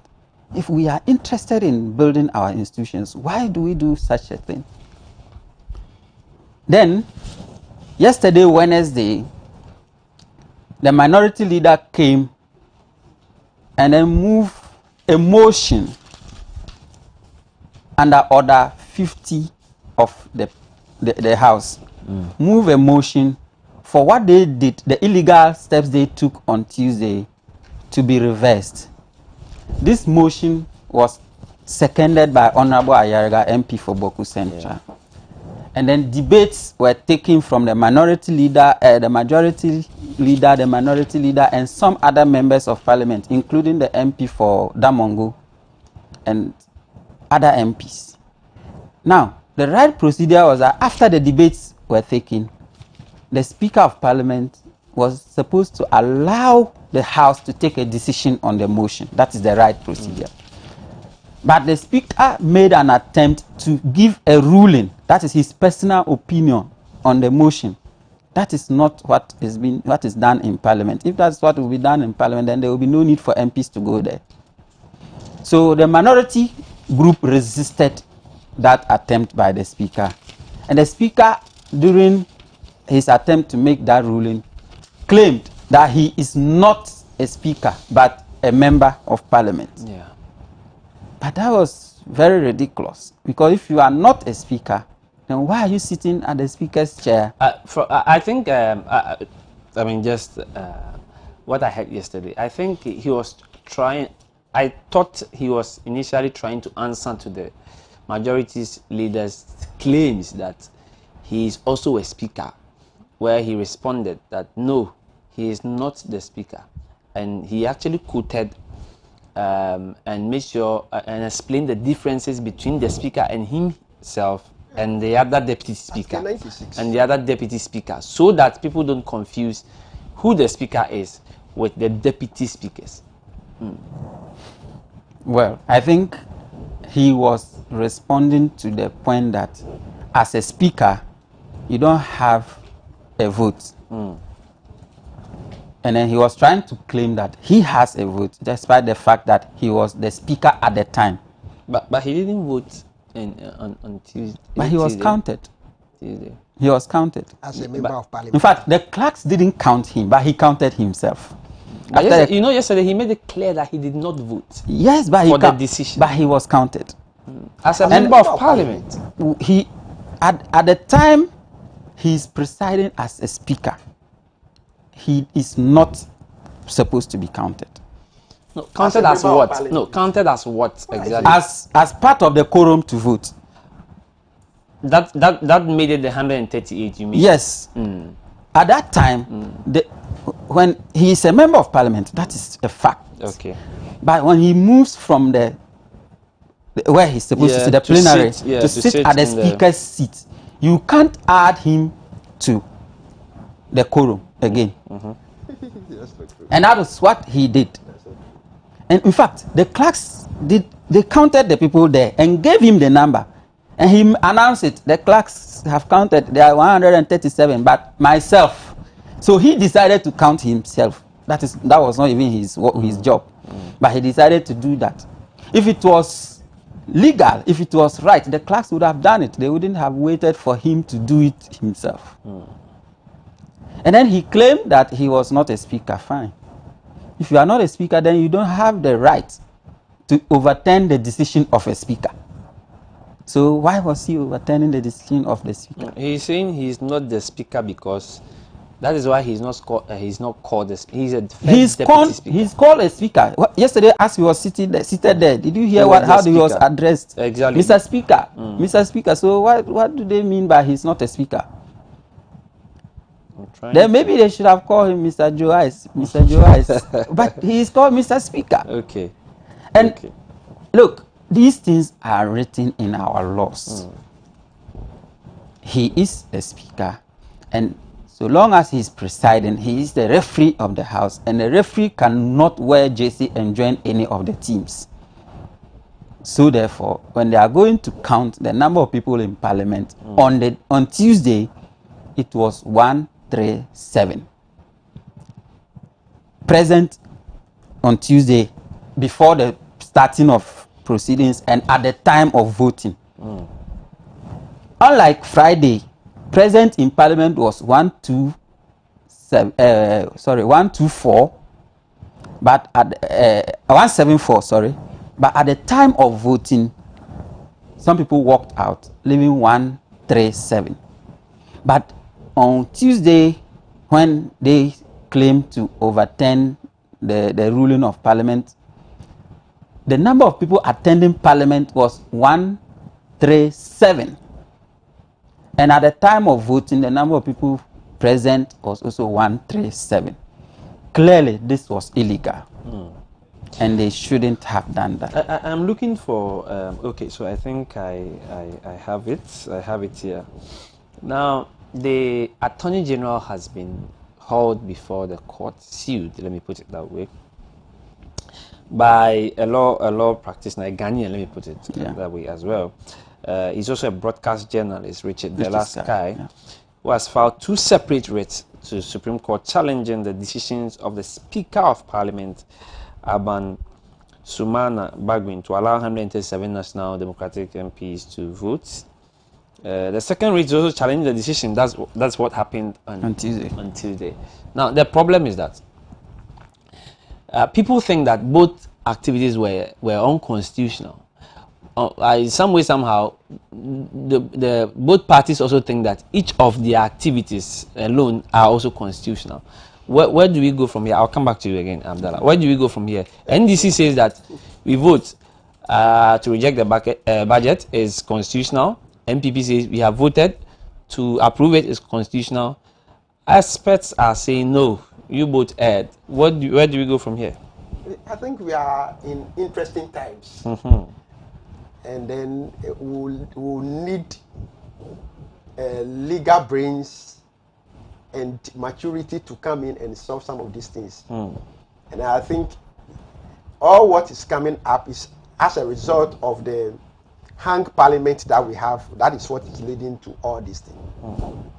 But that notwithstanding, what transpired on Tuesday clearly shows that the NDC have recognized the decision that was made by what transpired yesterday. Clearly shows that the NDC have recognized what happened on Tuesday, and it is on the basis of that probably the minority leader filed a motion of recession in order to quash whatever decision that they have taken on Tuesday. You understand, right? So it means therefore that per the proceedings that transpired yesterday, the NDC themselves, the minority themselves, have legitimized what took place on Tuesday.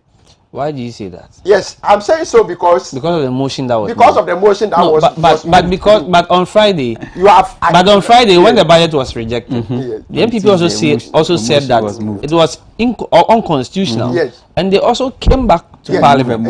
Exactly. So that didn't also legitimize what they. It therefore means that we have a conflict over here which needs to be solved. And I think that from the way things are going, if you don't take care, this our country gradually is turning to something else. I think that per the rulings that went on yesterday, for every constitution, there is a letter and a spirit to it. There was no ruling yesterday. No, it means Tuesday, right? On Tuesday, yesterday. Yeah. There is, for every constitution, this thing, there is a letter and a spirit to it. I think the letter, the spirit of the constitution, is not telling us that any time that somebody, a parliamentarian, assume a speakership role, he loses his right to be a parliamentarian I don't think the framers of our constitution envisage that. I think that the framers of our constitution envisage that. That is why they put in Article 96 that for somebody to assume the role of a first deputy and a second deputy speaker of parliament, that person should be elected within the members of parliament. There's a reason for that.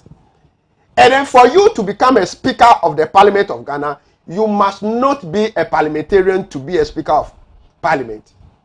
So it explains the reason why when Honorable Do Ajaho, then a sitting parliamentarian, was elected as the speaker of parliament, he has to leave his role as an MP for a by-election to be organized for him over there, so that he take this role as a speaker of parliament.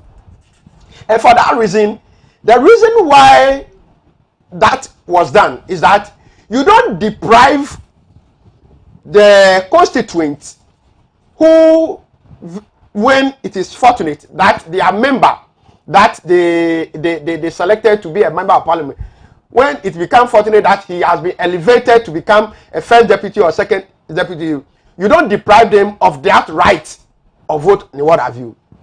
And so it is on the basis of that I think that when the speaker assumed the role as the speaker of parliament, he counted himself as a member of the house and not as a member who was voting. And for that reason, that distinction must be made clear to us, Abdullah. We should get that distinction clear. That there was no way the speaker or the vice heir, by saying that he should be counted as a member of parliament. Because anytime a first deputy speaker is being recognized in the house, first of all, they mention the name, the constituency that he's coming from before they add his role in parliament as the first deputy speaker. And for that reason, I think that he was just right by saying that no, he assuming the seat as a speaker.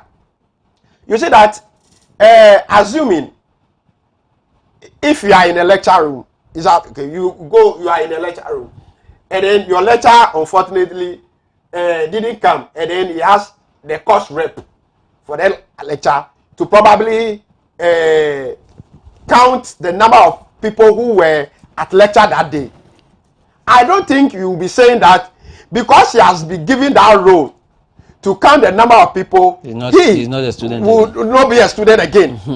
I don't think so. Understood. So some of these things, there are legalists applied to this, and we should be looking at it from that perspective. I have 3 minutes more, so I'll share it amongst you. So in 1.5 minutes, kindly tell me, what does this mean for Parliament? Do we still need a court to come in and then tell us exactly what should be happening in Parliament? I think where we all mean well, then there is no need for the courts to come in because everything is clear. Okay. It is clear, one, because yes, Article 96 says the deputy speaker shall be elected among the members of parliament. The same article also added that when a deputy speaker is elected, if he takes that Article 95.2 will apply to him. What is in Article 95.2? Article 95.2 says that a speaker, not a deputy speaker, a speaker vacates his seat when he takes a position of a minister or a deputy minister. Now, what it means is that the deputy speaker, when elected, is also a speaker. Yes. That is why 95.2 applies to him. That is one. Number two, the orders of parliament, I think order 38 one says that the person presiding in parliament is the speaker. That is the order of parliament. So if you are presiding, whether you are deputy speaker or even provided the two deputy speakers are not there and the speaker is not there, one member of parliament will preside. Yeah. At the time that member of parliament is presiding, he is a speaker. And then 109.1 says that the speaker has no original or casting votes. Exactly. So if you put all these things together, that's why they say we should read the constitution at a whole, like the laws together. Don't pick and choose what favor you. Put everything together. Take the spirit and the letter, like you said. The reason why they are saying the speaker... Can you wrap up for me? Okay. The reason why they are saying the speaker should stay away from voting, both original and casting vote, is because the speaker on the seat at the time is the referee. He's supposed to be fair to all the issues. Vote. So therefore, he cannot vote. So at that time, you can't count yourself to make sure that a quorum is taken. Because in fact, the law that also provides for quorum says that the speaker is not part of quorum.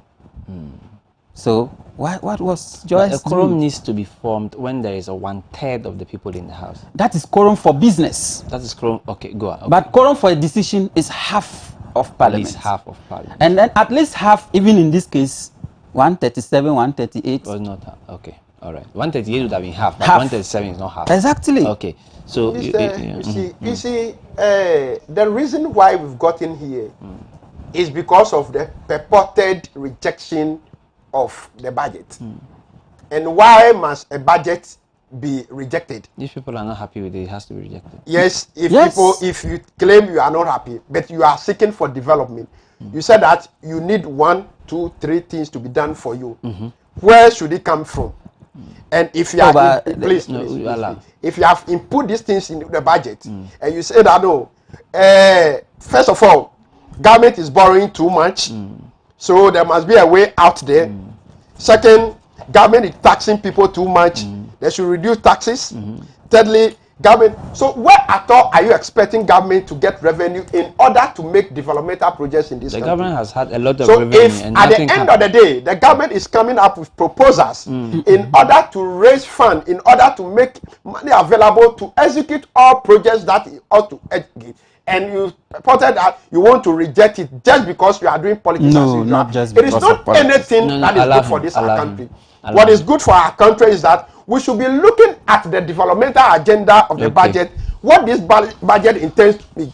That the youth that the budget wants to start, the youth start with. Those are the things that we should be looking. There are a lot of good things in this budget, so that if you say that you are rejecting it in total, I think it's unfortunate. Last Friday, Friday was the day it was rejected. I think the Friday was the day. No. Friday was the day it was rejected, right? Yeah. Friday was the day. Yeah. I spoke to, I interviewed one MP here, and I mean, he was very sincere and fair. He said there are good things in the budget. And the NDC supports that. Yeah. But they are not okay, and they cannot support the other parts of the budget. The budget. No, but you are saying that you don't support that burdens Ghanaians. They are also Ghanaians. Yeah, they are also Ghanaians. And the MPP it's going to burden them. The mandate of the people has been given to the MPP. Our time is up. Our time is up. The wicked levies on our money was what they are asking to be reviewed or taken off. If you claim that you want development and you don't want but if you want development, you don't want to develop. Told us that we are developing for. We are developing for the people. What else are you? But Umia said we are moving. Thank you. Thank you very much. Thank you very much. We are done. We are done here. We're in Adade. We'll continue from here. My name is Samuel Kusiapia. Thanks for joining us. Thank you very much. Bye bye.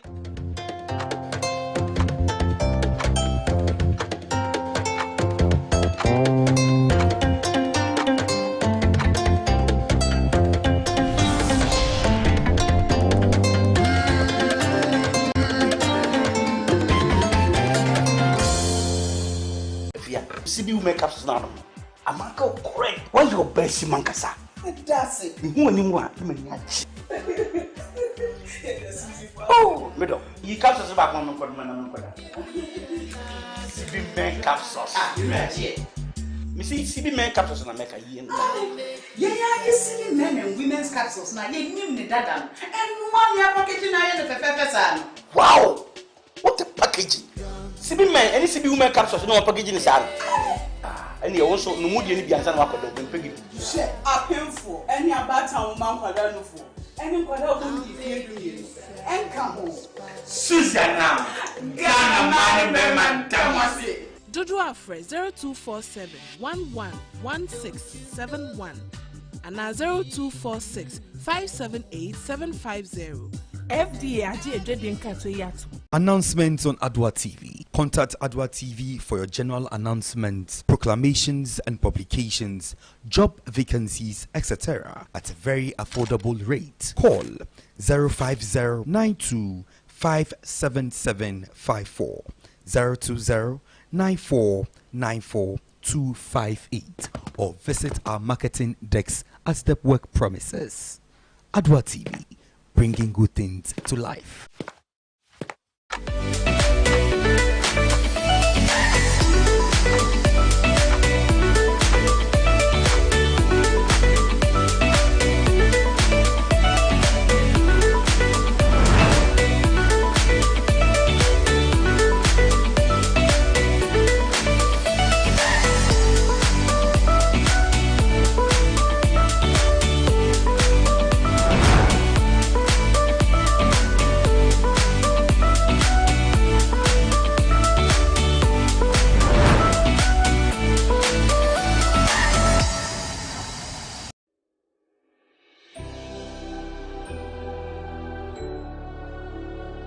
Welcome aboard the safest airline in Africa.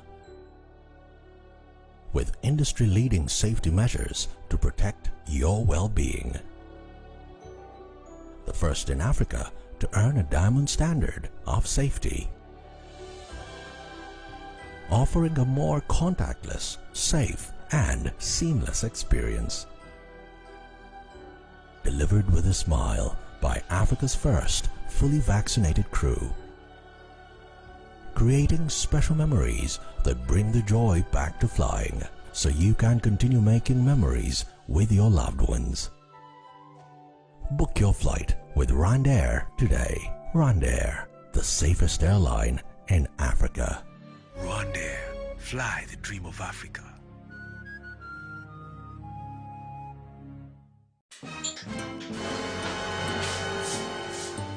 Water, but you're not getting your mouth. And that's all I'm about to order. You are fired. Malaria and tea. But you are yet to my bono. What you have to be here. Malaria, therefore, yao. Enti awo. I share the customers. Well, when you say, Mammy, I am smart. I perceive Malakio. I'm money buyer or the eco school. Share. Say a Janisi berry market ni malaria and tea. I want to mean. And now, Emma will be around to walk. So we are malaria test. Maybe one. And better one. And the CB Malagio. You didn't know. And now I can't bomb as soon as I CB Malagio. And no way so dear. And I don't grow. I yet that shit. A drawing your ma appeal for. About a woman for. Any quada won't fear doing. Susiana. What would you with you? FD Ashusha sa a jedi and crato you aja to Musa and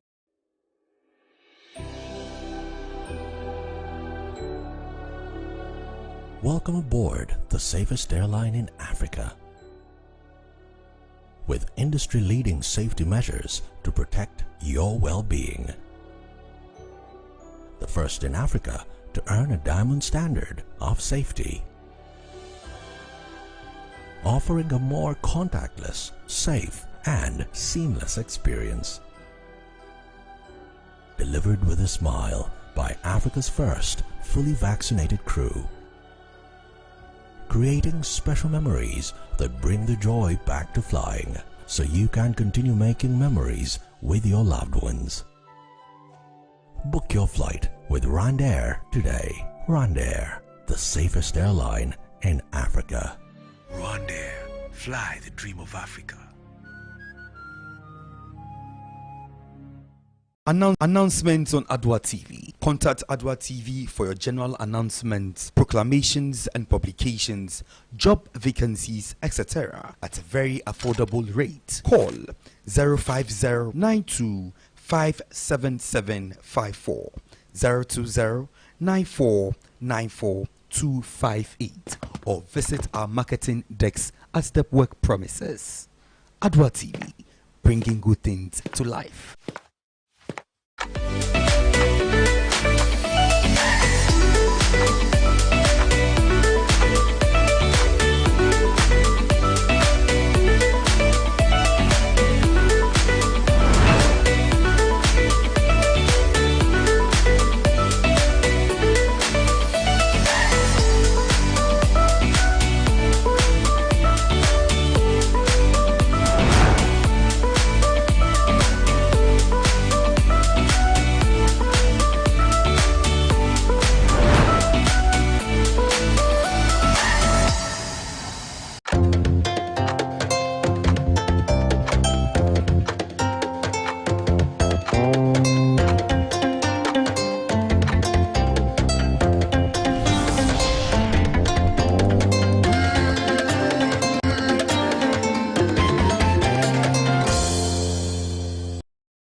All right, welcome back. Back again, and like we always do, we bring you good things in live, and we have a very, very interesting segment here with very interesting personality.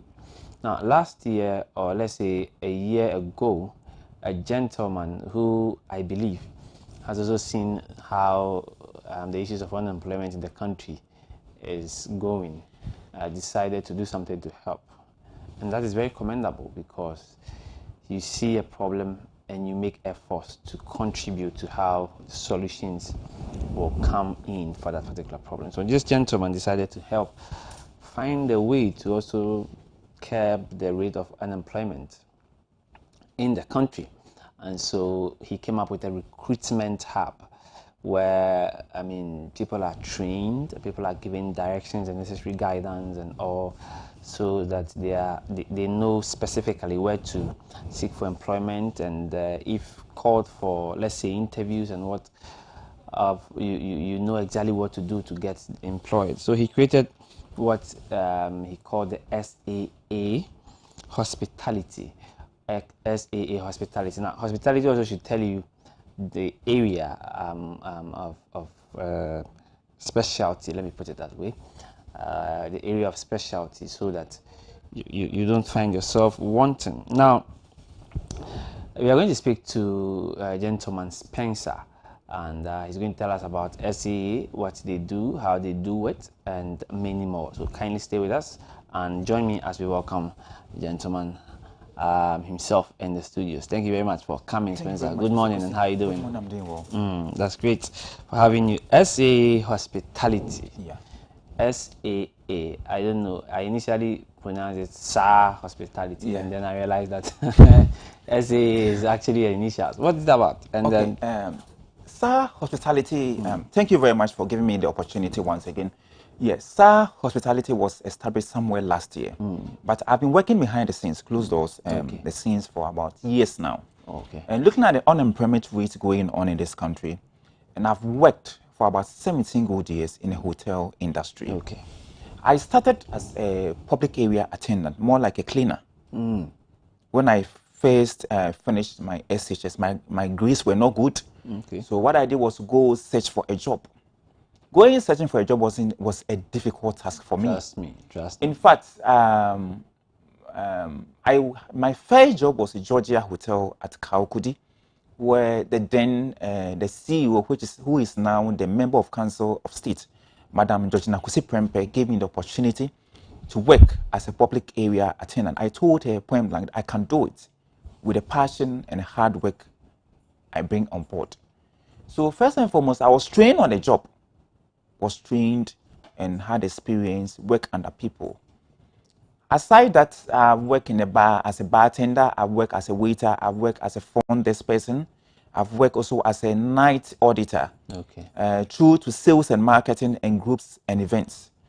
So looking at these experiences, I decided to put them together to be able to also bring people under me, train them and give them the right vocational skills. By so doing, that's how come SAA Hospitality came to being. That's our mantra, is the finest hospitality, the finest hospitality. What we've done so far, even though SAA was not in existence, I was, let me say, I've been able to put hundreds of Ghanaian youth to various job, I've given them job opportunities. By so doing, I've built my network around. Okay. Wherever I've worked, I've had a good relationship with my managers, my bosses. So based on recommendation, the experiences, the productivity I brought on board during my previous experiences, most of them called me and asked me, Spencer, can you get me someone who is very good, equally like you, to be able to occupy these positions? By so doing, I also put it across, and I get people full of CVs that comes to me. But it is very unfortunate. You know, we've reached a certain time or a certain stage whereby if you are a job applicant or someone seeking for a job, you must really put yourself together. I will be able to recommend you, but when you go, you get bounced. Because I get some of these instances that I have a lots of HRs working in hotels and other institutions because of my quality and what I've done with them. They always ask me to get recommended, but it's so sad when they go, they get bounced. Yeah. I tell them, okay, this is what you are supposed to do, but when they get there, it's another thing altogether. So it made it very difficult. Sometimes, some of them, I tell them, go and correct your CV, put this, do that, and then when you get there, you get a job. They go there, they do the other way around. So it's something that Star Hospitality next year would love to have maybe a job clinic whereby we put all the unemployment. You come there. So what specifically do you do to help these job seekers when you are supposed to recommend them? Yeah. What specifically do you help them with so that, I mean, they don't go and then get back to you again and say, we didn't get a job? First and foremost, I look at the experiences. When they send me the CVs, I look through various pool of CVs, and then I meet them one-on-one because some of them I don't know them. All right. So I meet them one-on-one, have 30 minutes interactions with the person, and ask the person, are you really looking for the job? And do you have the passion to do what you want me to recommend you to? The person say yes. And I say, okay, no problem. So I look at the experience. Some of them, they have 6 months, but I also speak to the managers that, the person with a little experience, try and also coach and mentor the person to be able to occupy that position. But you see, some of them want experience. But you see, someone can train for you to just come and pick. We all were also coached and were also trained by some other people. Yeah. So they should also be able to give those experiences, other people with opportunities. Okay. So what do you have now? Do you have like do you have training sections where you put people together when you receive their CVs? I know of some recruitment hubs where you just submit your CV there normally. Yeah. Not exactly when you are even looking for a job, but people just voluntarily submit their CVs there. From time to time, they organize training sections, or if you like, workshops for how do you call it, prospective job seekers. You attend. They show you the tricks from your, like you have been doing, the CV to the interview sections, and when you are even employed, how to conduct yourself as a new employee of it. Do you hold such things? Yes, I do. It's unfortunate. The year is almost ending. Okay. So let me say January, I'll be doing. But as at now, I consult for about 4 hotels. Oh, okay. So the recruitment I do, some other agencies, what they do is they just dump the people. They don't go there to check whatever goes on there. But with me, the hotel I'm consulting is legal, for instance. What I do is I give them trainings. There are some, I've done 3 slides. Okay. One was on personal grooming, one was on customer care, and one was on communication. These are the so you provide these for them, for the trainer as well. For the job applicant. When I put you there, I make sure this training needs to be done, and various standard operating procedures are to be given to you. Oh, great. Your job descriptions needs to be given out to you. So it's very, very important. And as someone who recruits for people or employers, it's my duty to be there once in a week to monitor the behavior and the performance of the employee. That is interesting. Yes. That is interesting. So you are specifically into the hospitality area alone? Yeah, not specifically, but that's my fault for now. But we are looking to other sectors next year. But this cannot be underrated. This cannot be underestimated because I believe that you recognize the problem. Yeah. We all do. Yeah. But some of you are so bold to confront the problems of unemployment in the country.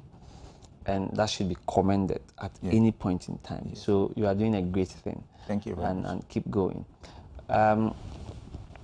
What do you think we should be doing as the youth? You have taken the lead already in trying to provide opportunities for people. Yes.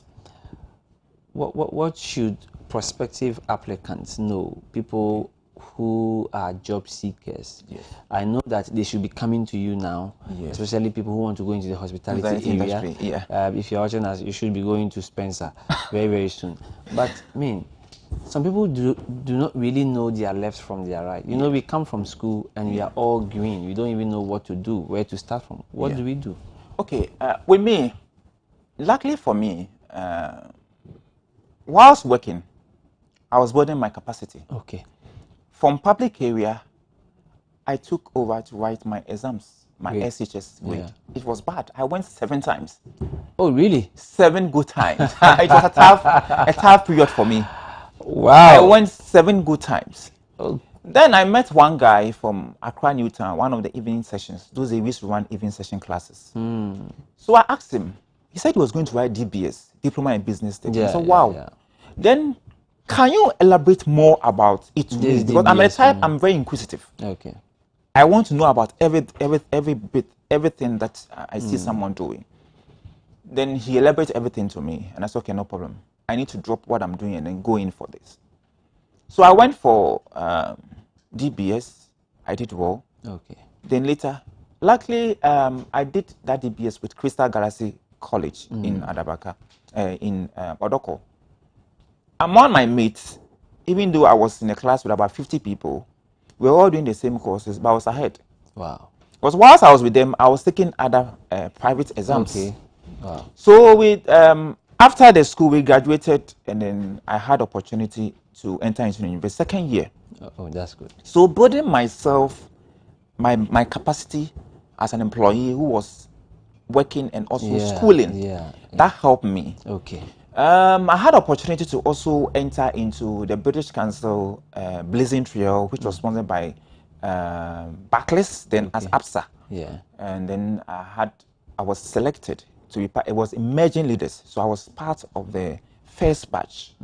I was selected. We went through entrepreneurship training. We went through communication, networking. Great. That was very, very, very important. I was a very shy person, but when I entered into that program, you needed I came out from my shelf and I said, no, I need to be bold and now face the world. Whatever challenges and then the needs that I need to face, I need to do that. After I had opportunity to do, there was another section that came. I applied and I was also selected for the second time again. So it got to a point. I said, no, I've become a household of a British Council and APSA, which is now Barclays, which is now APSA. So I need to introduce my other colleagues to also join. So even though Spencer has been selected, I tell my colleague, you go. When you go, tell them it's Spencer that has recommended you to come and attend. But all the same, the use of the day, the only encouragement I would love to give them is they should sacrifice. Commitment is very, very important. With me, I do things for people on a pro bono basis. When you do, there was one hotel that I sacrificed for them. The woman said, no, I need you to come and help me. I sat when they assessed everything. Nobody gave me transport. Look at where I stay, Abeka, through to Adringano. Wow. I was going in and through. The woman said, no, we've assessed your performance, and we've seen you are a very committed person. Because whatever we tell you, you come and then you do it and you go. So we are giving you this amount of money.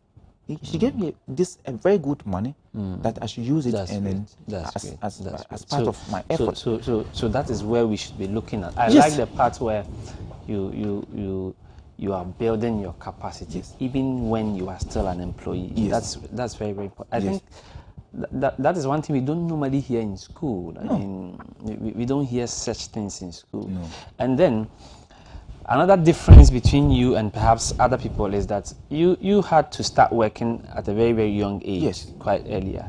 What about those who did not get that opportunity? You know, that built you, that gave you more experiences. So by the time perhaps you were, let's say, right after SHS, you started working. I didn't start working. I went to the university. So I spent 4 years still learning. You spent 4 years on the job field.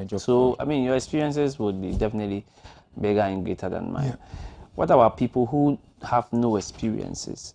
Right after school, what should you do? Should you also look at entrepreneurship? Should we, start writing CVs, applying? Okay, what you have to do now, if you don't have the experience, looking at your field of study, you can start with an intern. But there's this lady who have been worrying me. She wants a job for her brother. I said, your brother, send me your brother's CV.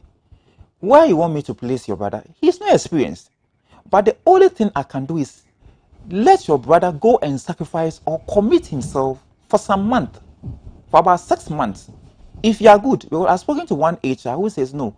Now, he wants people who can be trained for about this number of months, 3 to 6 months. And when you are good, then they'll put you on the mainstream, which virtually will help you, to build yourself and help you. Then you've acquired enough working knowledge. You know how to communicate. You know how to relate with people in the organization. But most of the times, people just come from the university fresh. They don't know what they they don't know what to do on a job. Exactly. They are confused. Yeah. But at least if you're able to go through, the internship system, that gives you an experience to be able to even work when you're being given a managerial role. And we shouldn't forget, most of our university graduates, when they come, they expect them to be given a university, let me say, a managerial role, which is, it can't be possible. Someone has been there working for about years. You don't just come and take. So even the person is made up from 4, you are being asked to be under the person to understudy. Okay. Understudy is very, very important. Okay. You understudy with what you have heard from the university, you add it and also learn from that person. Great. And always we shouldn't forget one other thing: humility. You must respect and be someone who is very humble. If you are not somebody who is not, who doesn't respect and have the humility at heart, you have problems working with people. Because if you are not humble, you can't take instructions from people. Exactly. And if you respect, everybody opens his or her arms for you to come and then learn. So these 2 things are very important, and I'm throwing this challenge to most of our youth. Okay. Yeah. All right. Thank you. Now, I have something here. SAE Hospitality, Finance Hospitality official launch. That's the official launch of SAE Hospitality. I'm seeing the venue is Airport West Hotel.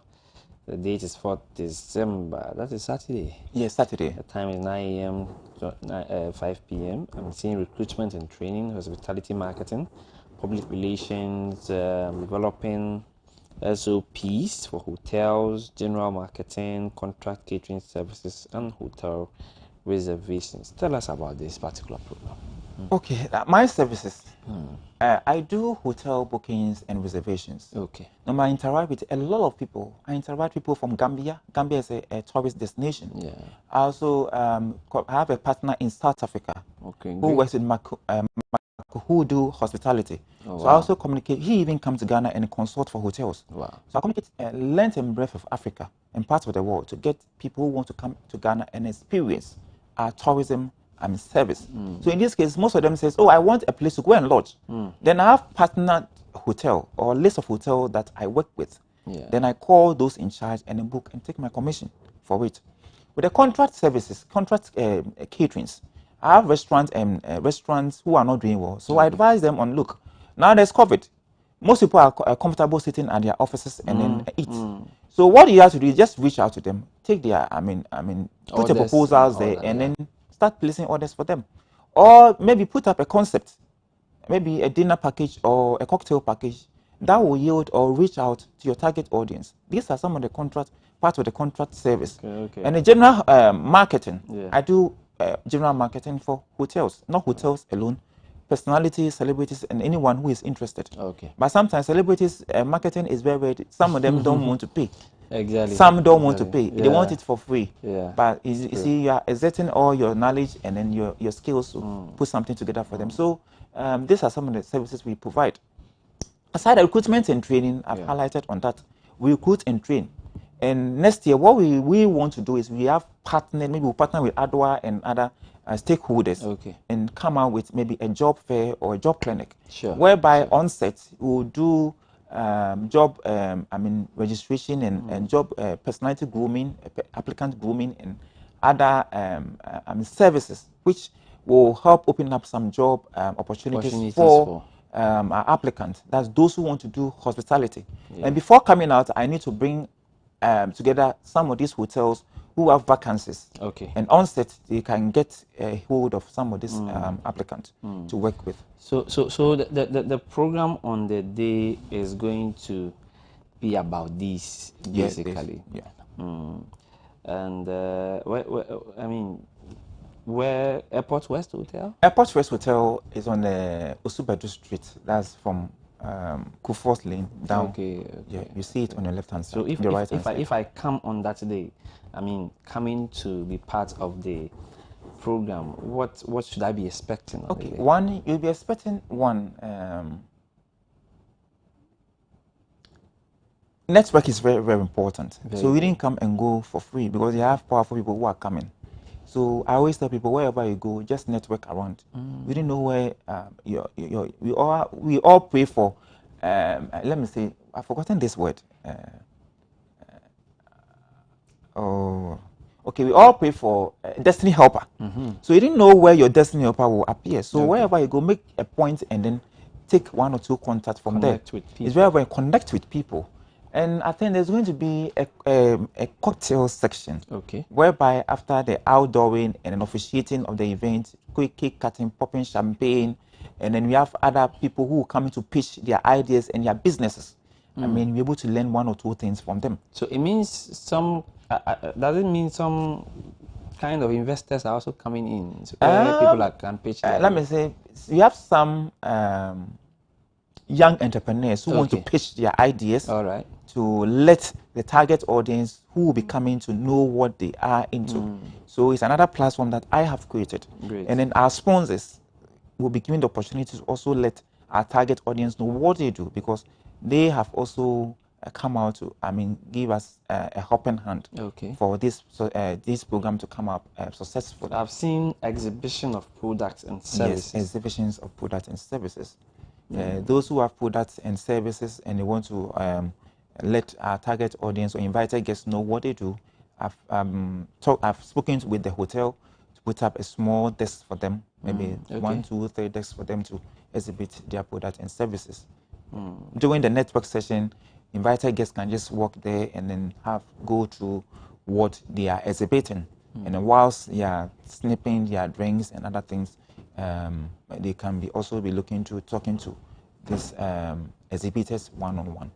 This is great, and I believe this is going to be very interesting. I'm going to be there myself. You have to be there. Yeah, I'm going to be there. I'm going to be there myself. I believe a few of our colleagues will also come join. Yes, you have to be there because we've done a certificate of appreciation. So it's also another one that we've cherished Adoatv and other stakeholders. So you have to be there and then receive it on behalf of Adoatv. You'll actually be there, and I would actually use this opportunity to also invite you, where you are watching us, to be there, especially prospective job seekers. This is an opportunity. This is someone who has also recognized that the unemployment rate in Ghana is absurd, and so he's doing his bit as an individual to help us. Do you have an office somewhere? Yeah, at the moment I'm doing a virtual. Okay. So I meet most of my job applicants. I meet them I won't mention names. Anyway, but then you have that interaction with them. Yeah, that's interactions with them, so I know where to meet them. But we are hoping to get an office next year, God willing. How do we find you if we are looking for you? Okay, just call me, send me an email, go to SAR Hospitality on LinkedIn. Okay. Or you go to Facebook, SAR Hospitality, you get through to me. I'm always on WhatsApp 24/7. I don't sleep on time. I sleep by 12 midnight. Wow. I work from morning till 12 midnight. I work a lot. So it's very I can see that. I can see that. So SAR Hospitality, recruitment and training. I'm very, very interested in that part. The other businesses is for him, but I'm interested in the recruitment and training that he does for people. And so yes, that's the official launch. Official launch. The topic: should job applicants be hired based on qualifications? Candidates to be hired on qualifications or experience?